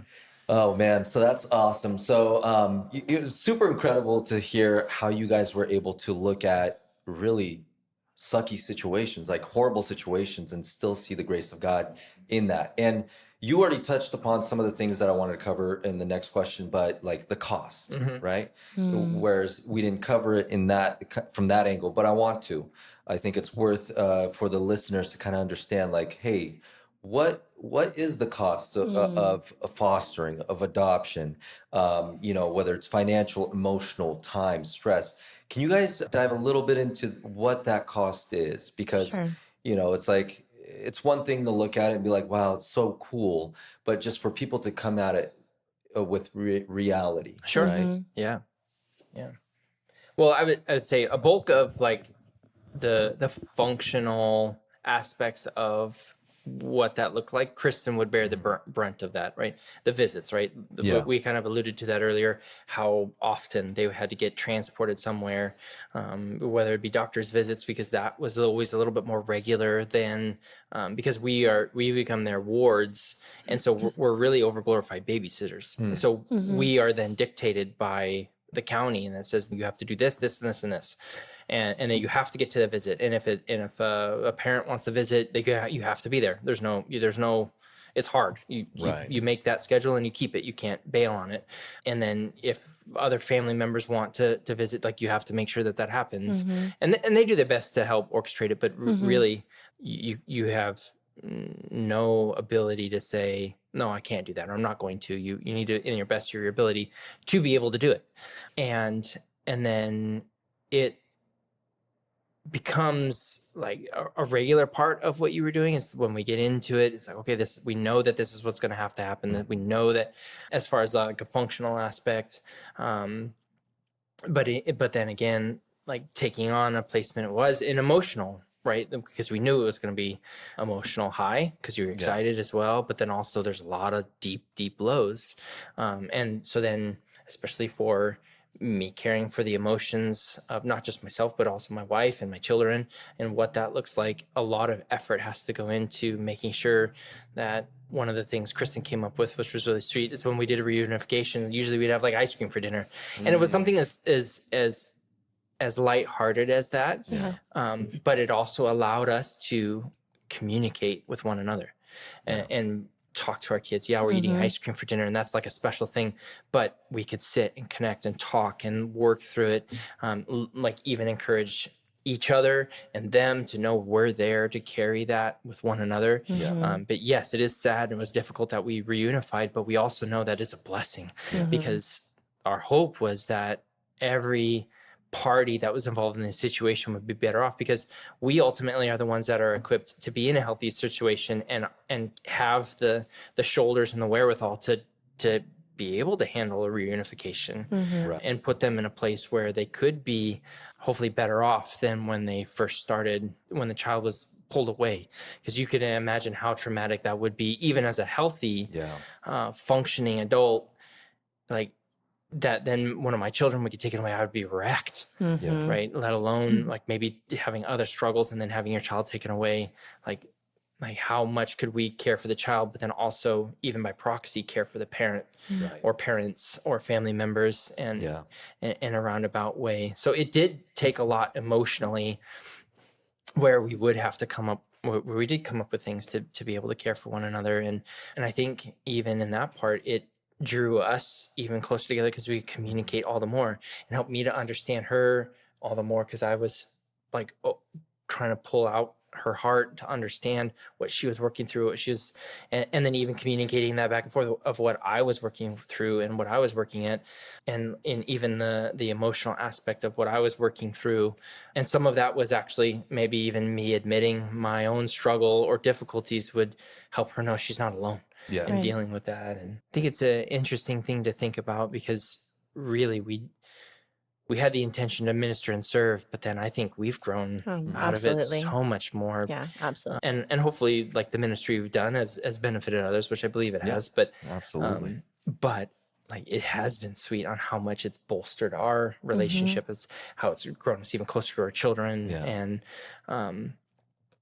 And I think the Lord will do that with any ministry, and how you emphasize and you prioritize seeking after Him in that. And we just happen to be doing that in foster care. In foster care. Yeah. Kristin, what about you? Would you add anything else as far as like what you would hope the listeners would be aware of beyond what Tyler mentioned? I think just more on a practical side, because a lot of people think, maybe it costs a ton of money to foster and things like that. We did have to have various things in place. Like, we had to have a bed that would be appropriate for whichever ed, or we had to have a certain space in the house. It was fine if a kiddo shared a room with another kiddo. If you do have an infant come in your home, they can stay in your room up until 2 years old.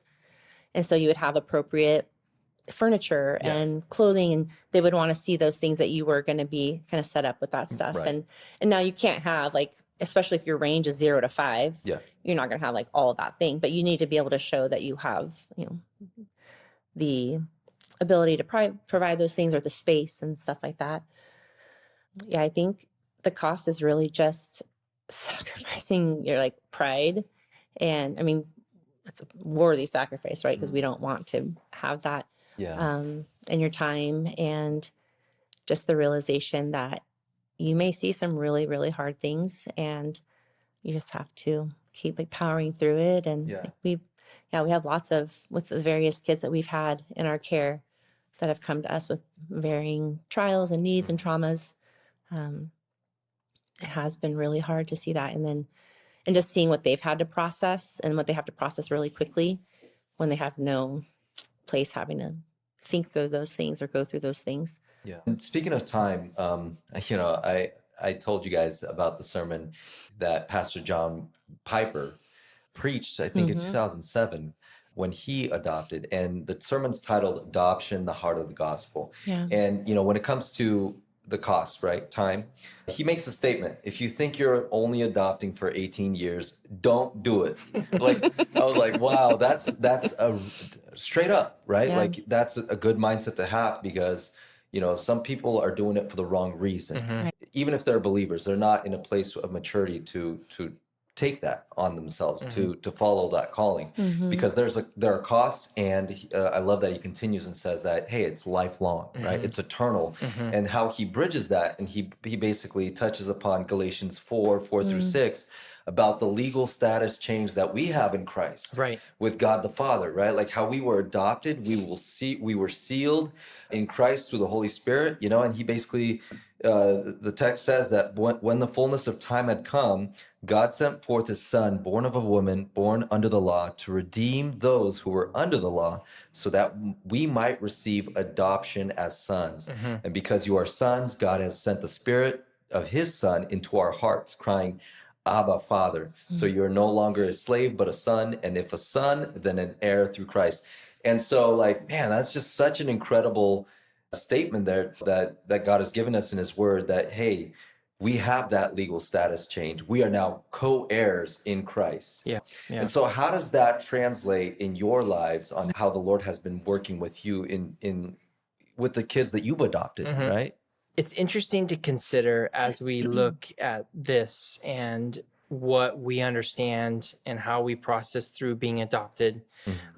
Because we, just like in the sermon that you're referencing, like we are not just then,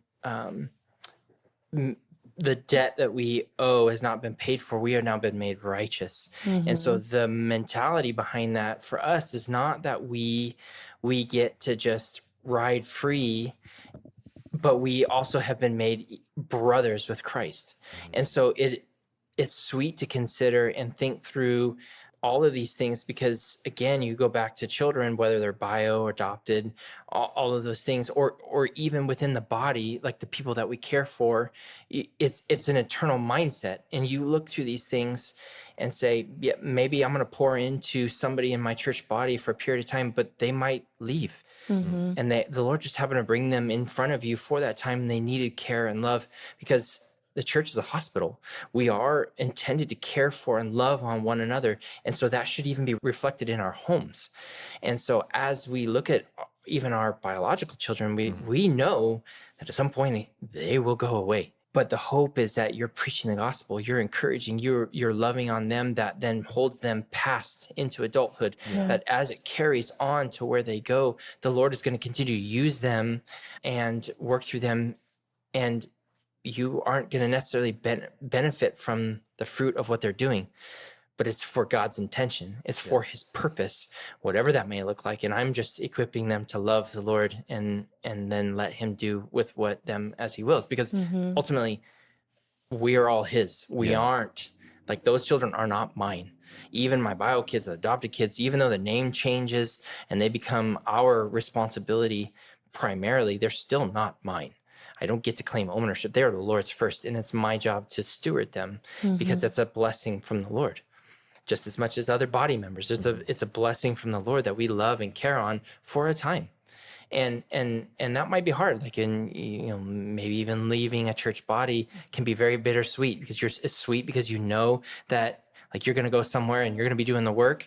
But even as we see with Paul, he writes letters and saying, like, I love that body, but it is sad because I don't get to see you. I want to rejoice with you. But And we had a time where we celebrated and worked and encouraged one another. But now I'm off doing another mission, but I still miss you. I still am invested. And you're not my children, but you're my spiritual children. I've invested in you, and I love you, not because of what you gave to me, but because I've been called to love you. And that's what we're supposed to reflect. Christ didn't love because we offered something amazing. Right. If we didn't love us because we were all of a sudden something worth loving. No, he loved us in our wretchedness first. Yeah. And that's how we should then operate. Yeah. Like, any of our sons that came to us, even my bio kids that came to us, they didn't offer anything to us. It's all that one direction. And I think that represents who Christ is. That's how it represents how the Lord loves us. And that should be what we continue to curate an environment to do, because that's counter to what the world says. The world says, think only of yourself. Right. Think of only what you want. And if you want to have kids, that's your prerogative. If you don't want to have kids, that's up to you. You are the master of your own domain. And I look and I don't see that in Scripture. I see love those that need to be loved, because that's who the Lord put in front of you. Yeah. Absolutely. Yeah. Kristin, what about you?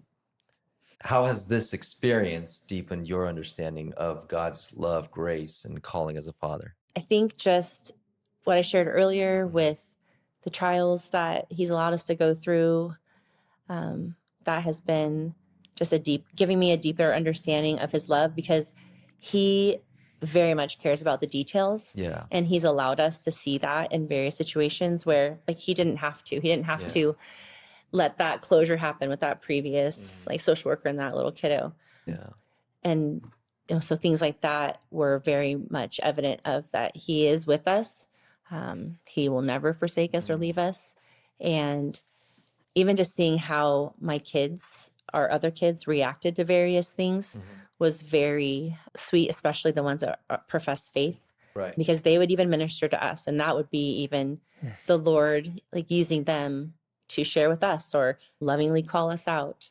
And I think just really recognizing how wretched I am. I think that's been the biggest thing, and that I want to turn away from that as much as possible. Yeah. So he has used this journey to reveal that in my heart a lot, time and time again. Yeah. Through our biological kids, through our adopted kids. And we joke that that's why he's given us so many, is because there's just like so much sanctification that needs to happen.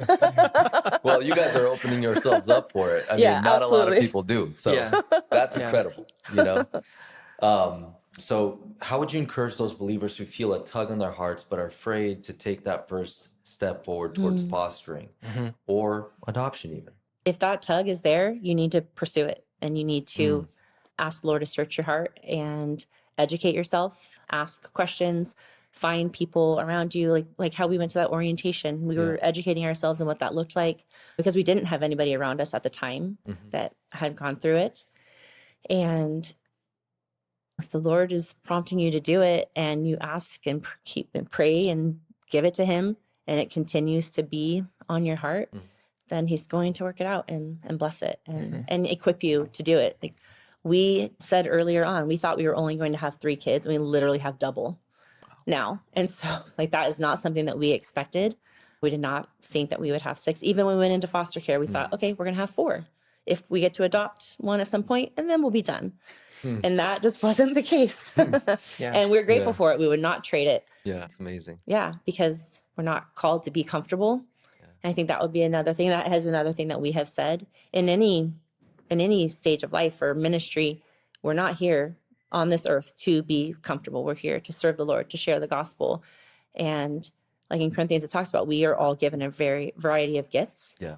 And we get to use those and live those out in so many different ways. And we absolutely believe that this is an area that he will equip us, and he does call us to do. Yeah.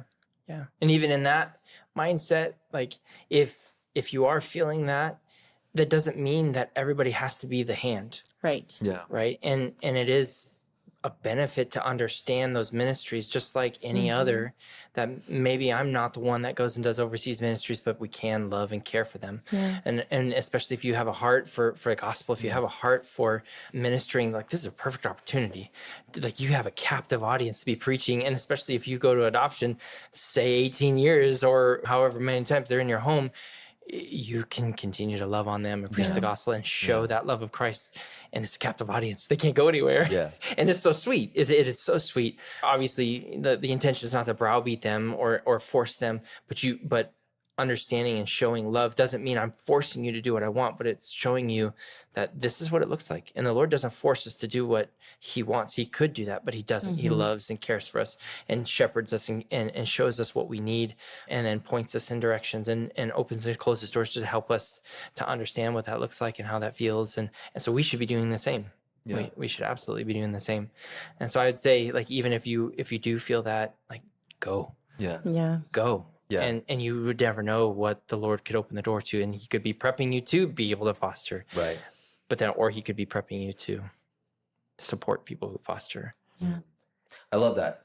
Follow through and with obedience if you have that calling, right? And Mhm. I want to read a quote by Absolutely. Pastor John in that same sermon on adoption. I quote, "One of the strongest statements you can make against a culture of abortion," Pastor John says, "a culture of death, or a culture that uses birth control to say that these kids are just in the way, is to go out of your way to add children to your life," end Yeah. quote, right? Yeah. And then by saying that, I think we all agree that he's alluding to pushing believers to go out of the way, like you said, to either pursue that culture of adoption if that calling is there, or come alongside and support it. Because Right. in James it says, "Hey, we are called to support the widows and the orphans," right?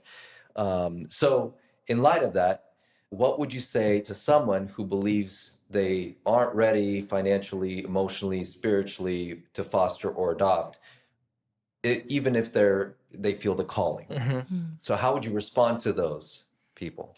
Give it to us raw, please. Call it what it is. Yeah. I mean, are you ever ready for anything? Yeah. Like you could say, like, same with marriage. You could say the same thing.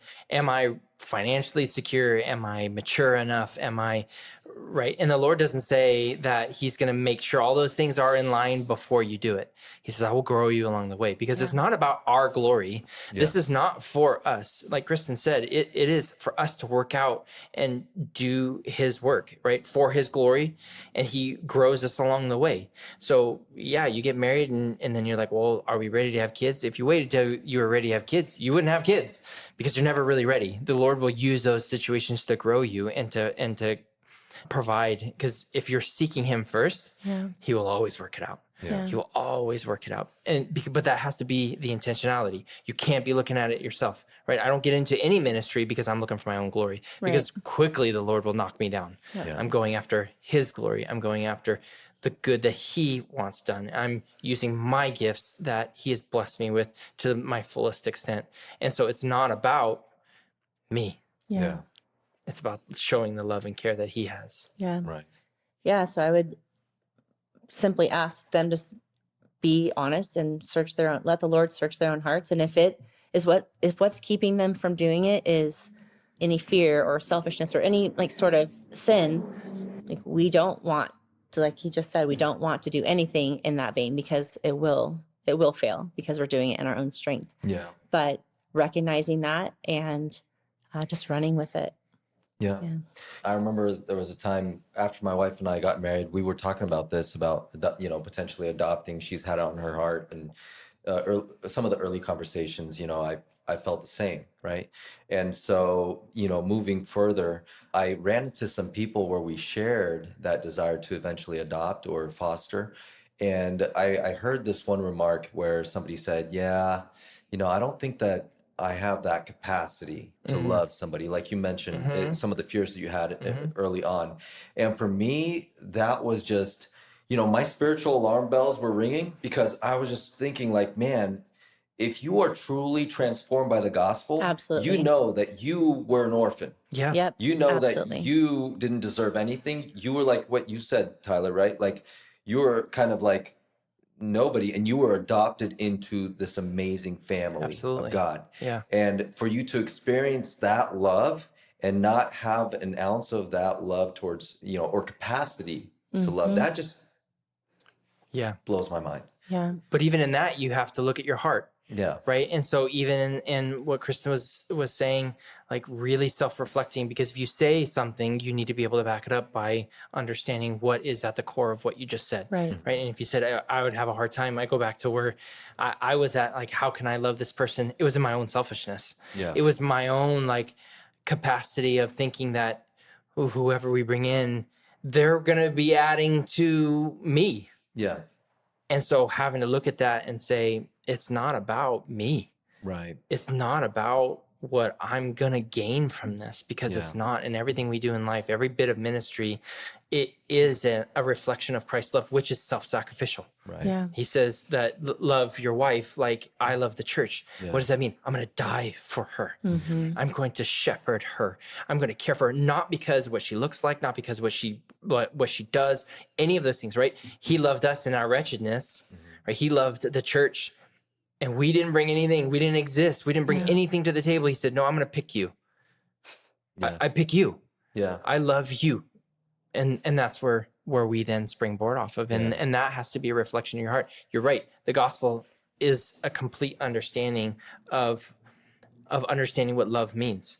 Yeah. Like, I love you, not because you offer something to me, but it's because we understand what that means. It's a choice. I'm going to chase after you. I'm going to provide and care and shepherd you in the way that you need, without expectation for return. Yeah. And children bring that to bear easily, because like I said, you bring home a child. Yeah. You feed them, you change them, you bathe them. They're cute. Yeah. But that only lasts so long. So true. They grow up. Yeah. But going back to what I was saying earlier, ultimately, if we just leave it there, yes, by ourselves, we probably don't have that capacity. Correct. To love, right? Correct. To the degree that God loves, that agape love, that sacrificial love. But Pastor John says in that message that God does not leave us in the condition of aliens when he adopts us. Mm-hmm. He does not leave us with no feelings of acceptance and love. Rather, he pours his spirit into our hearts to give us the experience of being embraced in the family. He gives us that capacity to love. That capacity to love is what we receive when we accept Jesus Christ, you know, and that's the incredible part. And Pastor John goes on to make that point that in the Old Testament, the Jews never referred to God as Abba Father. Translated in essence, it's almost like the same endearing term as like daddy, right? Like daddy. And the Old Testament Jews didn't get that because they were all like fear, reverence, awe. They didn't have that endearment towards the Father, right? And so when Jesus Christ says that in the Garden of Gethsemane, help me out here. You're good. Gethsemane, yeah. Basically, his disciples are just amazed, right?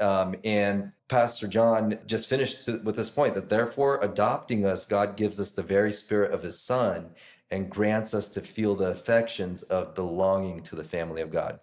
To our listeners who are on the fence about considering this calling, consider your adoption, what your adoption into God's family, what it truly means. And if you find yourself lacking in love, pray for it, right? Yeah. Do you agree? Yeah. Seek the source. Yeah. I love it. Absolutely. So transitioning onto a higher level, how can the church practically live out Hebrews 10:24 in the context of caring for orphans and vulnerable children? Should adoption culture be promoted in the church? Why or why not? I think 100%. Okay. It absolutely should. I mean, it's a core tenet of what we should be doing. It is an unfortunate side effect that the church has given up caring for orphans, because that was the original intentionality. Like God laid that out. That should have been and should still be what we do.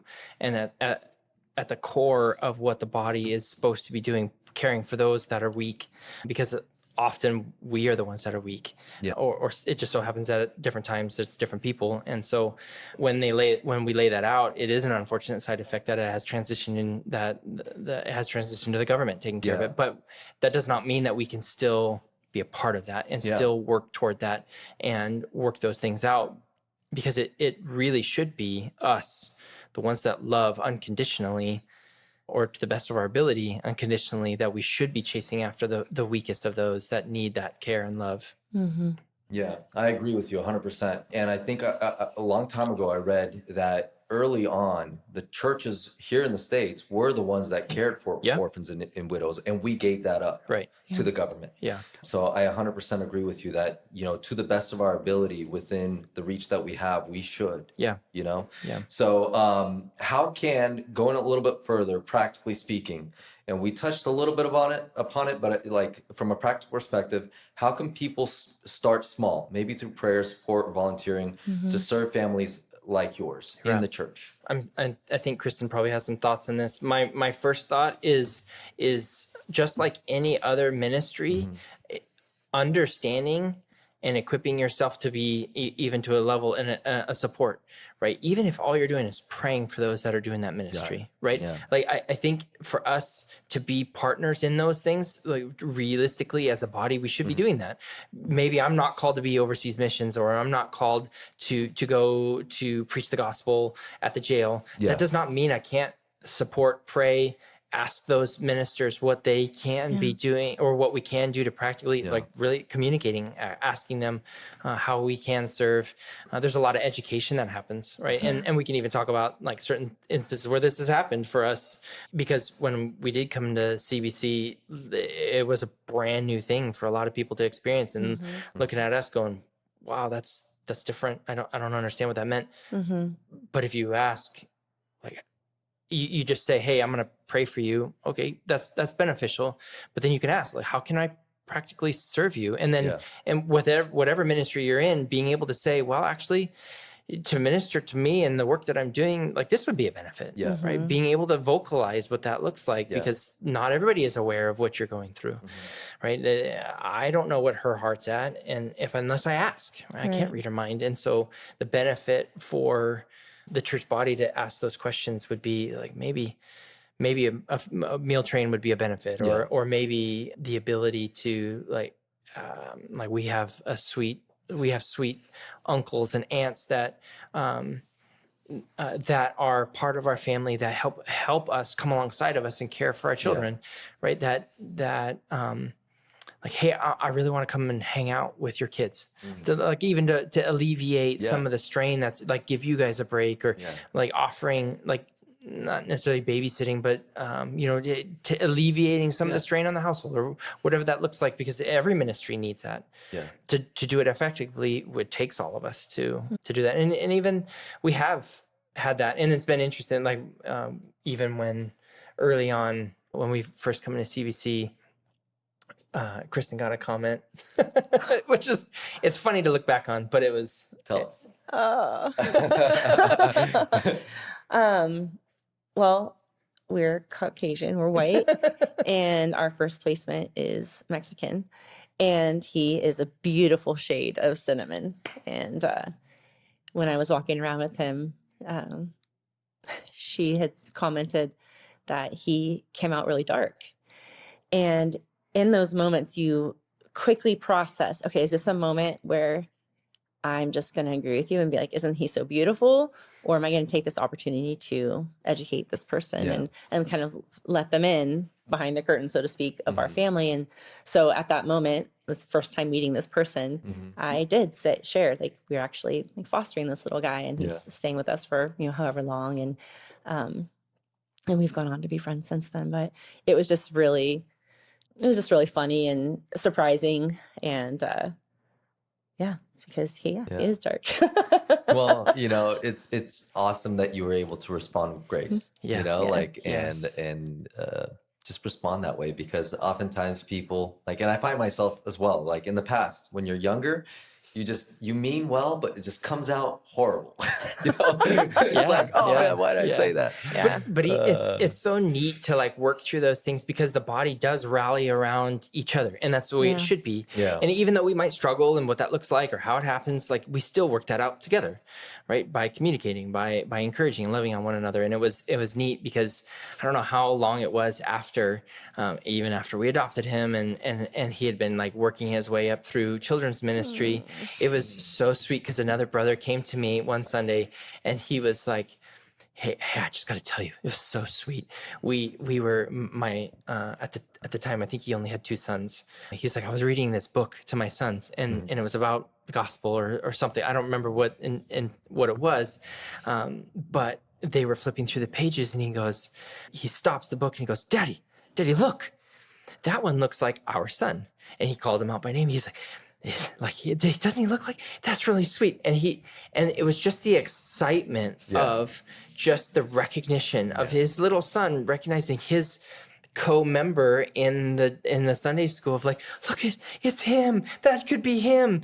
And then he had to come to me, like, it was so sweet to see his excitement of like, that's my buddy from Sunday school. I think that's him. Yeah. And it was so sweet just because he had to share it with me. He couldn't hold back. He's like, it was so awesome to see him get excited about just this buddy in his Sunday school, but that they're going through life together, that they're active in each other's lives, seeing each other week on, week out. And he's like, that's him. And then every time now they read that book, he would say, he's like, look, there's your son. There he is. And it was just so sweet to see how invested in even what we were going through. And just as simple as something like that, but the recognition of like, maybe he does look different, but so does every sunset. So does every flower. And that is God's intentionality and his design. And there's nothing wrong with that. Absolutely. And we even, back into what I was saying earlier, we have continued to prime in our children, like, look at that, see what God has designed in this beauty of the sunset, of the flowers, of these frogs, of our children. And that recognition of who God made them to be is not ugly, or it's not because it's different. It's just beautiful because it's individualistic. He made us in his image.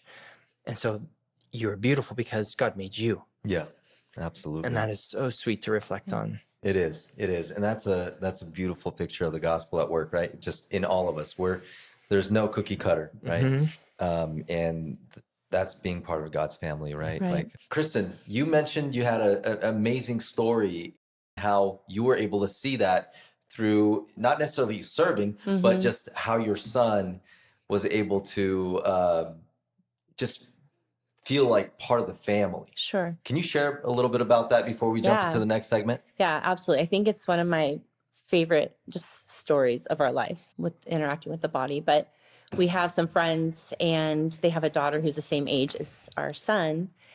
And something had come up in their home about adoption. And the mom had mentioned that our son was adopted. And her daughter had no clue at all. And the mom was like, really? You didn't know that? She was kind of surprised. And she was like, yeah, but Mom, he looks so much like them. And he looks very, very different from us, as I had mentioned earlier. And her mom's response was so amazing. And she just said to her, well, that's what love looks like. And it just blew us away, and even just allowed us to feel like the Lord's love even deeper, because it was a sweet reminder that he is the same yesterday, today, and tomorrow. And so is his love. And it is never ending. It's the true and only like unconditional love that we can ever experience. And the fact that she did not see him any different than us because of love. And the only way that could have happened is because of our experience of Christ's love first, pouring into him, and then even having that amongst the body. So that's amazing. It's so sweet. Such a cool story. So cool. Thank you so much. Out of the mouths of babes. Never discredit the youth. Absolutely. All right. So in this next and final segment of questions that we have, want to touch upon some of the worldview and controversial questions that, maybe stigmas that plague fostering or adoption, and, maybe even like people questioning the intent of the people that are pursuing that, right? Sure. So, let's start with the first one. Some people say, adoption just creates more trauma, or it's not the church's job to fix broken systems. How would you respond to that from your experience? I think that as you start to understand what we're called to do, how we're called to do that, it's easy to start battling against it, right? But it also reigns true that when people say those things, realistically, they're looking at through their lens. They're looking through those things in their own perspective, and it's not our job to browbeat people into submission, but come alongside them and show them and nurture them and help them to understand that this is what we're called to do. This is how we're supposed to minister, and in a very large way. Because like I was saying earlier, you have a captive audience in your home. Why would you not take the opportunity to do that and to love on somebody that you can then start to lean on? Oh, well, I'm not equipped. Get equipped. Yeah. You know, do you think somebody who does overseas ministries, like all of a sudden they just have everything they need to do it? No, they go out and they train and they work through that. How about street evangelism? Do you just like one day wake up and you're like, I'm ready to do this? Maybe some people, they have some natural talent to it, but that doesn't mean that they do it well the first time, or they don't go out and be able to counsel somebody well the first time. The hope is you could be equipped, so then you, out of desire to do that ministry, you would then gain knowledge through reading God's word, through, you know, pouring into an understanding and being taught by other brothers and sisters, and to be able to equip yourself to be able to do it. Will you ever be? No, because the Lord continues to shape and mold us and sanctify us through his process. So will that process ever end? No, but it's going to continue to happen until we get to glory. Yeah, absolutely. And that also reminds me of like what it says in John 13:35, where very simply put, like it just says, by this, everyone will know that you're my disciples if you love one another. Yeah. And that's what I think really sets believers apart from the world, where it doesn't make sense. It doesn't always make sense to the world, like why we're pursuing this, why we want to make a change in another person's life, why we love the way we love. And that's what sets believers apart, because of what Christ did in us and the adoption that we received through him, right? So you know, the next one, in light of that, like the world often praises adoption sometimes as, you know, a good deed. How do you see it as obedience, like in light of John 13:25, where it says you love one another? How do you see it as obedience rather than charity? Yeah, when we would go out, I feel like it doesn't happen as frequently, but we would go out and we would hear a lot of comments, just because of our family, like the way that it looked. We were already a larger family. Once we hit, you know, 3, we had 3 and then 4 and then 5 and now 6, but we would hear lots of comments about like the way the kids looked and pointing out the fact that they were, you know, different colors, or, you know, I had straight hair and they had like really curly hair, and that's because they're half black. Was it just observations that you heard, or was it actual criticisms? No, we had both. We had both. We had somebody like stereotype our kid, and like he was literally in a stroller, and the man asked him, are you going to grow up to be, you know, a very, a roofer? Yeah, you're going to grow up to be a roofer. And he was like 2 years old. And I immediately and lovingly called him out. Yeah. I'm like, I'm sorry. I repeated it back to him. I'm like, are you asking my son this because he's Mexican? That's very rude and like you're stereotyping like his nationality, and he can be whatever he wants to be. And if that includes being a roofer, then we will support him in that. Yeah. And then we immediately left and never returned to his store again. But I mean, like I would get them as well, but it said she would get them more often, I think, just because she ends up being out by herself with them. And so people would say, are these all yours? Yeah, we would get that. Are they all yours? Like, you know, sometimes people are genuinely curious, but just the way it comes out, right? It just, yeah. Sometimes even like there was one period of time where we would get looks from people, like she said, maybe we were pushing a child in the stroller and they were looking at us and looking at the child and looking at us, going like, and you could even sense like, see the wheels turning, right? Why? And then like not just like curiosity, but even like anger. Yeah. Like there was a certain sense of like, why does this white person have a child of color in a stroller? Like, like that starts to even like raise questions, because not knowing, like, do these white folks steal this kid?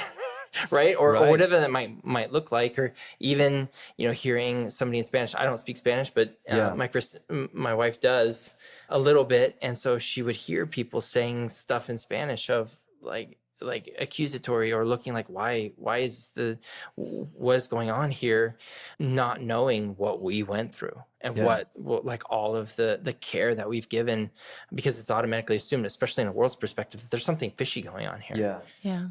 And that's not the case, obviously, but that definitely does hurt a little, especially because all that you do to care, all that you provide, that selflessness that goes into it, then you're like, man, now I'm being ostracized for that too. But then again, you go back to the gospel and say, well, Christ, if we are ostracized for what Christ did, like we're going to be raised up because of that. Right. Because, he was ostracized. He was just wrecked, and people, like, he couldn't even go to his own hometown without being criticized. And so if we're criticized for the sake of the gospel, how we're living that out, praise the Lord. Yeah. And I think you guys very adequately addressed the heart intent behind why we as believers should pursue this calling. And at the end of the day, people are going to judge because they want to judge. Right. Oftentimes you can't do anything about it, but you know where you stand before the Lord. Right. Yep. Right. And he's the great judge. Right. Absolutely. And before him, like you stand approved because your heart is in the right place. That's the hope. To hear, well done, my good and faithful servant. Absolutely. That's all we hope for. Yeah. And that's amazing. So if I can touch a little bit on kind of some of the race and the culture differences, right? There are ongoing conversations perhaps, that about race, culture, identity, and adoption. How have you guys approached these topics or plan to approach these topics as your kids get older and they start seeing those differences? And in light of like Christianity, right, where there is no culture before the Lord, right? How do you guys plan on having those conversations, or have you already had those? We, to a certain extent, we've already had those. We have, our kids range from 18 to 3 and everything in between. But we never made our foster and adoptive journey a secret. We always would talk about it. It was just something that was normal in our home. And we did that on purpose because that would include like what we all looked like and how we were different. And so I would compliment and even just praise the Lord for the way that our adopted children look, in the fact that they look different than us, and how creative our Lord is, and how beautiful like their skin is, or their hair, or I always wanted a kid with dimples, and I ended up getting one through adoption, which is super cool. But nobody else has dimples in our house. And so just starting small, and Tyler had mentioned earlier, we have always wanted to be able to share things with our kids at the level that we think that they can handle. And that even includes the fact that, they are Mexican, or they are mixed race with Black and Puerto Rican and white, or, various things like that. And so just broaching those things small and light, but then also making it beautiful, because it is. Yeah. One of the things, it's a quote to borrow from a great pastor. There's no other race except for the human race. Yeah. And we think that we have to categorize, we allocate different areas. That does not mean that you can't honor where they came from. You can't just ignore, but history in somebody else's like great grandparents does not necessarily impact who you are today. There may be some aspects of it, but you're raised in the home that you're in. Yeah. And the parents that you have doesn't mean that you now have this massive carryover from nationality. Yeah. And so when we look at those things, they're superficial. Yeah. Because like you said, before the Lord, those things don't matter. Right. And so we love anybody, no matter where they came from, no matter who they are, because the Lord brought them in front of us, and that's what we're challenged to do, whether that's children, right? Yeah. Or church body members, like, and even in that, like, that goes beyond just nationality, and any of those things, right? Because even with a biological child, they could be born with autism, or they could be born with Down syndrome. Yeah. Now, what that looks like, they're not same, right? I'm not equating them to be the same thing, but what that looks like is now caring and loving for them for where they're at, for the exact condition. It's not the same, but there's all variations, right? Whether my kid is blonde or has brown skin. Yeah. Like, there's no difference. They're Yeah. made in the image of the Lord. And so you love them where they're at or who they are. And that's a sweet reminder to work through, that it's beautiful. Yeah. Like, it is so sweet. And looking for the Lord's hand at work in those areas, and praising his name because he made somebody individual. Yeah. And there's so much individuality to them that you can see it. Yeah, I love that. And just one verse that comes to mind is Galatians 3:28, where we're reminded that in Christ there's neither Jew nor Greek, Right. for you are all one in Christ Jesus. Yep. And yet God also celebrates diversity in culture. And to be able to take that all in, right, and balance that, right, is such a beautiful picture. Yeah. As we're winding down here to the last couple of questions here, what are some misconceptions about fostering and adoptions that you wish more people understood? I think, like you said earlier, like, it would be hard. Yeah, it is hard, but so is being a parent with bio kids. Okay. Yeah. It's hard. It is. It is hard because, like I said, if you have a child that has spina bifida or scoliosis, you don't go, well, I'm going to take this one back because it's too hard. No, we're not called to do that. We're called to love the ones that we were blessed with. And just because it's difficult doesn't mean that you won't be equipped for what you need to do that work. Yeah. Just like any other ministry, you will be equipped to do what it takes to do that work. If your child has scoliosis, man, it's sad. But hopefully the Lord, if you're plugged into a body, is going to bring people around you that are going to love and care for you and help you work through those things. And like I said, it's not the same, but then having a foster relationship, it's like, this is the ministry. This is what the Lord brought into my life. And so we're going to seek him out in all of these things. Yeah. Yeah. I think, as with anything, in being prepared, it's okay to know that there's been things, like, even in your own life. And that doesn't mean it's a hindrance on being able to foster. I remember going through the process to become foster parents, and I was really concerned about some trauma that I had in my own childhood, and if that would, potentially impact us getting approved. And I praise the Lord, Tyler and I had worked through a lot of that early on in our marriage, and what that looked like, and being at a good place with that. But I was still, as we're laying out all those things on our application, I was still concerned a little bit. And so I asked our social workers, like, hey, like, this is part of my story that the Lord allowed me to go through. And I'm just curious, like, is that going to impede on us becoming foster parents? And she's like, well, how did you guys work through it? And we told her, and we shared, and how, like, we've come alongside and he supported me. And the Lord has just done this, like, amazing work in that. But she said that actually makes you perfect for fostering, because it gives you a level of empathy towards these kids that have also experienced trauma. It doesn't mean you have to have trauma, like, to do it too. But my point is that you don't have to be perfect. You don't have to have your family look a particular way, because in anything that the Lord allows us to go through, we can either be a victim of those things, or we can allow the Lord to use it for our strength, to move us forward in ministry. Just like as we're sanctified, are there things that we would never want to go through again? Absolutely. But when the Lord allows us to see how he uses those things that he's allowed us to go through to bring glory to himself, it's absolutely worth it. Amen. Yeah. So to wrap it up, basically, in spite of your fears, if you have this calling, step out in faith. Yeah. And don't let your past dictate your future. Right? Yeah. Cool. Yeah. Cool. That's awesome. So last one before we get to the lightning round questions. I know you asked if we were going to do it. I think we should do it. We're just going to do it quick. Okay.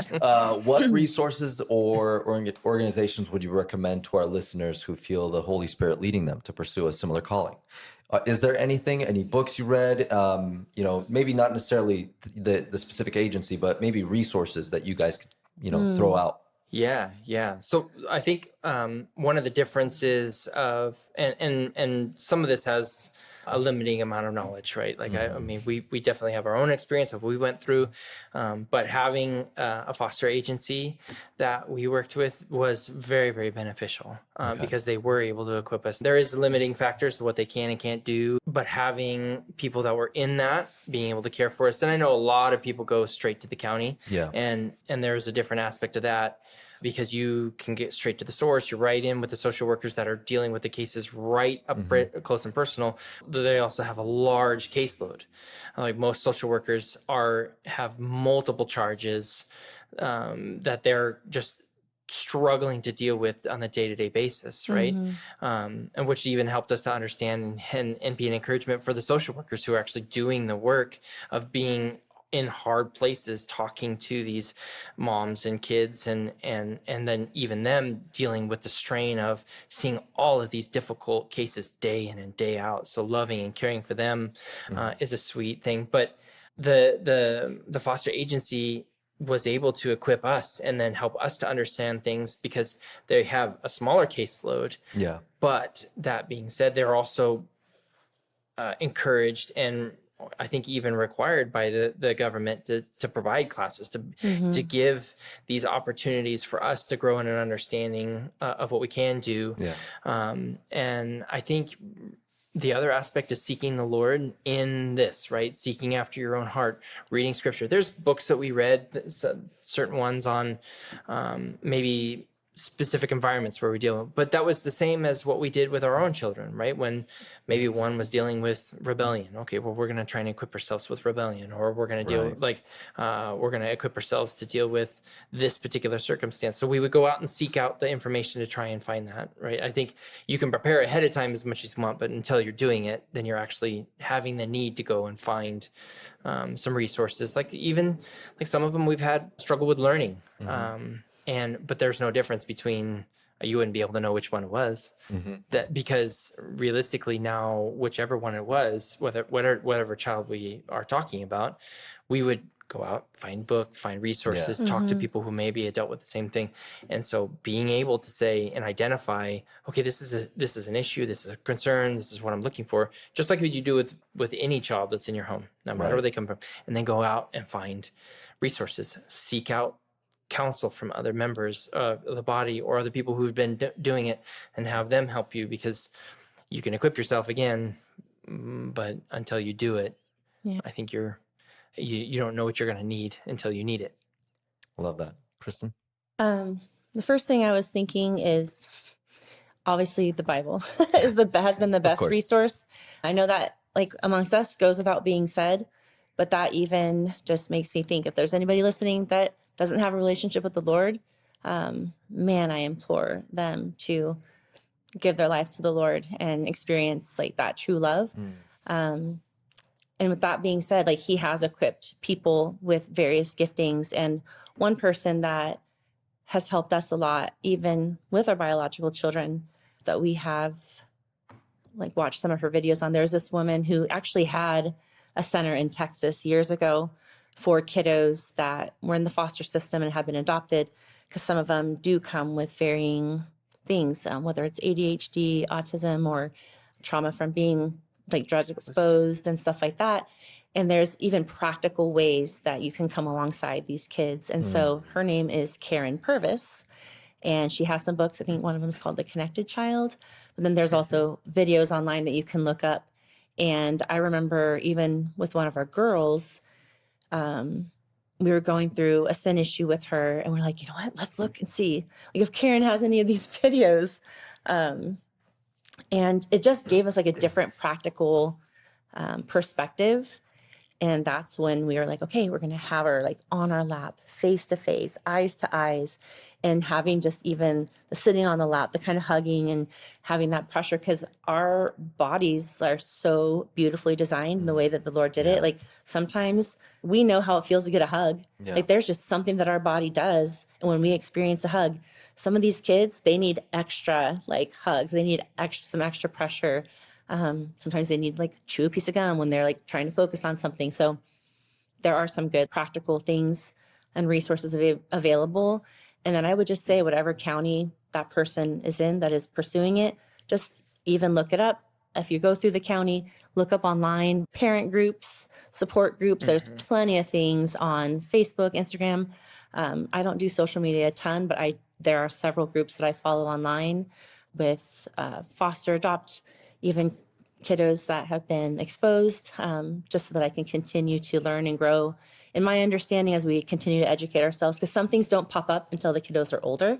When they're 1, 2, 3 years old, you don't see any of those things. It's when they hit the school age when stuff starts to reveal itself, and we always want to come alongside our kids and meet them where they're at, and continue to educate ourselves in that way. Yeah, absolutely. All right, a lightning round time. All right, I'll just do 3. Okay. One word for your first week as foster parents. Anticipation. Anticipate. Okay. Chewy. First thing that comes to mind, huh? Chewy. Chewy. So we gotta hear the context. Okay.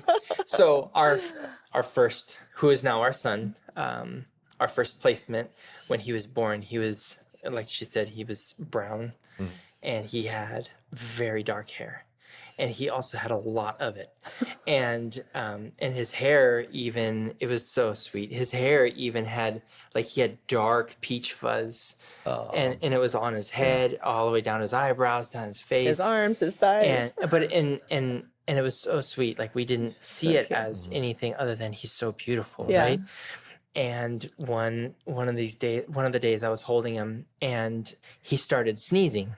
And the sneezes were like rapid fire, but his sneezes were like, and it was like this repeated like noise, and we're like, oh man, it's Chewy. And this was one of the things from Star Wars, right? Star Wars, and so one of the things that it became a connection for us, and I love it, and we continue to do that because, for one, some kids that were placed for us didn't have names, and we didn't do this with all, but especially with little ones, because names were in and out and on and on. Like, it was like it turned into something that was very sweet and endearing for us.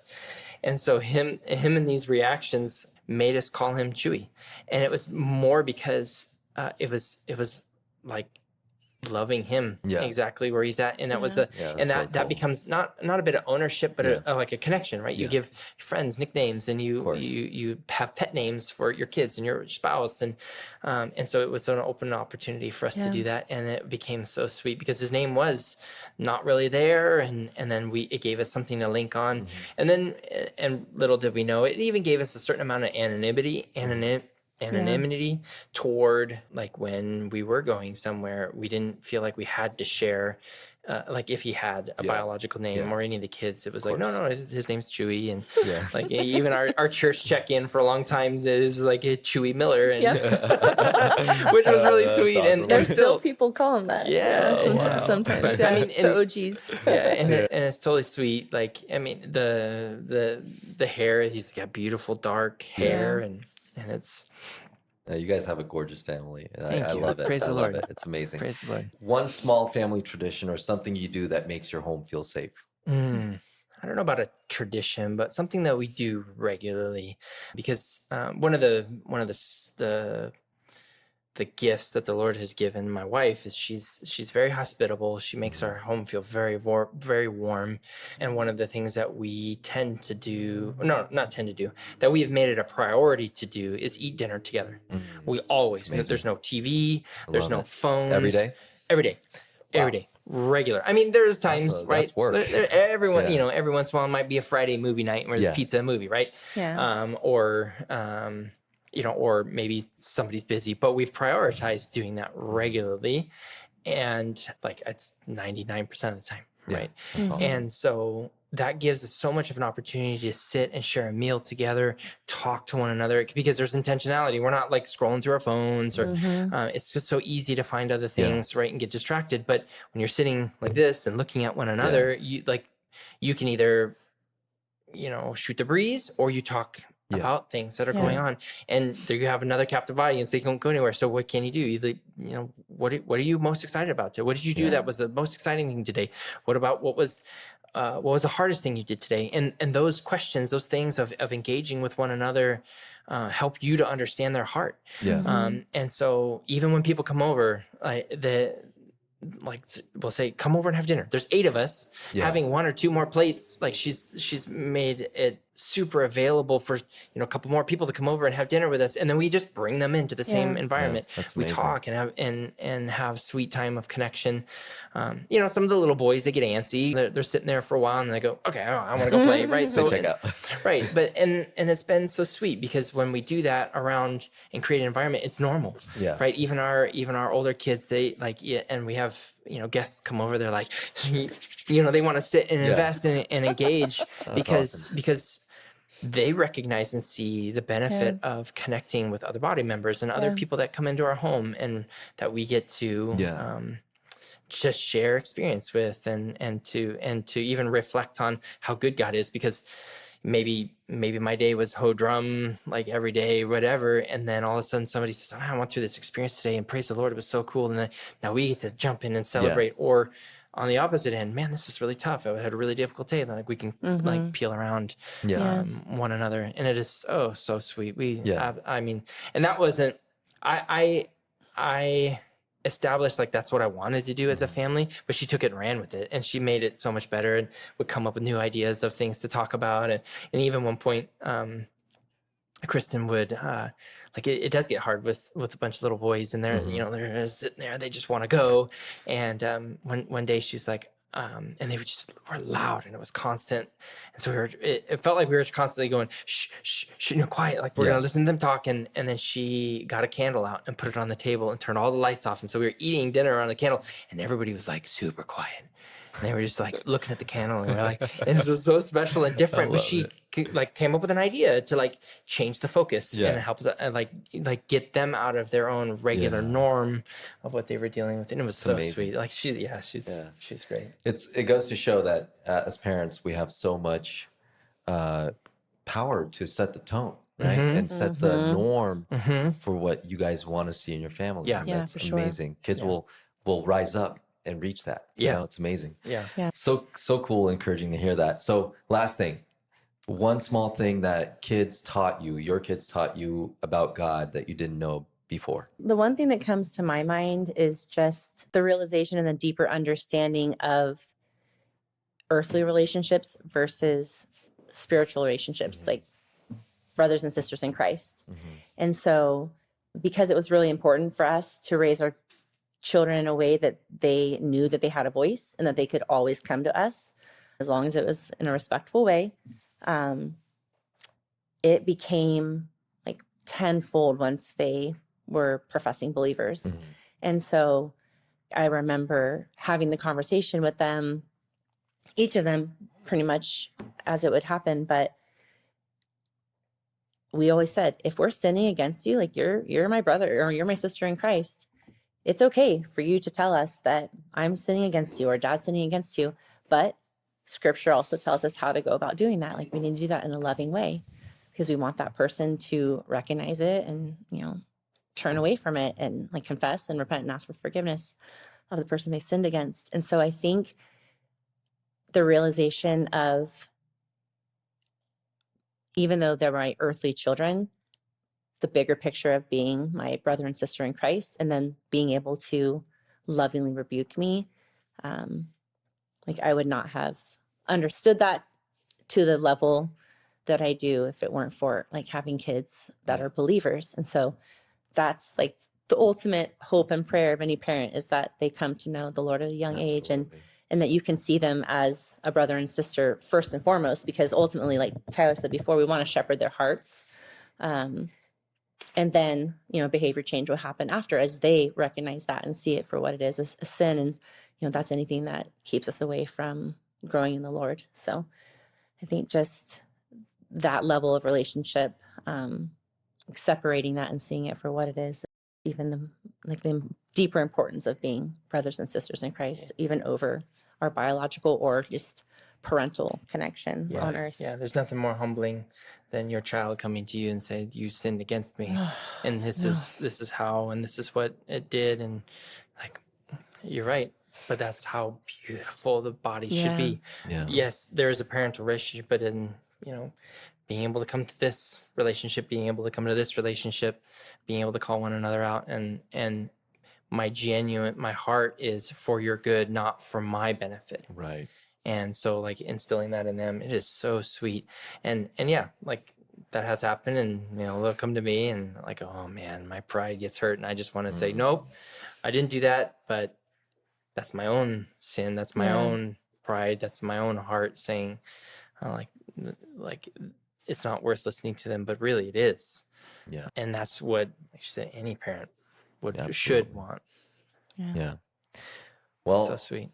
thank you guys so much for sharing. Yeah. Before we close, Tyler, Kristin, do you guys have any final thoughts or encouragement that you'd like to leave our listeners? I think I would just say, in regard to this, like, if you are curious, if you are interested, ask questions, find somebody, reach out to a local place, look within your church body. If you're a part of a church body, if there's people that have gone through that journey, and step out in faith, and don't be afraid. Don't let that dictate. Yeah. And whatever ministry it is, and if this is one, praise God. Like, I think there needs to be way more believing families rallying around widows, orphans.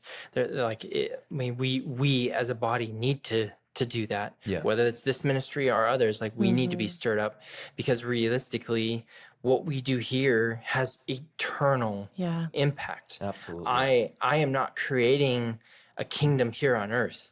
My goal is to be building up my kingdom in heaven, setting aside my rewards in heaven. The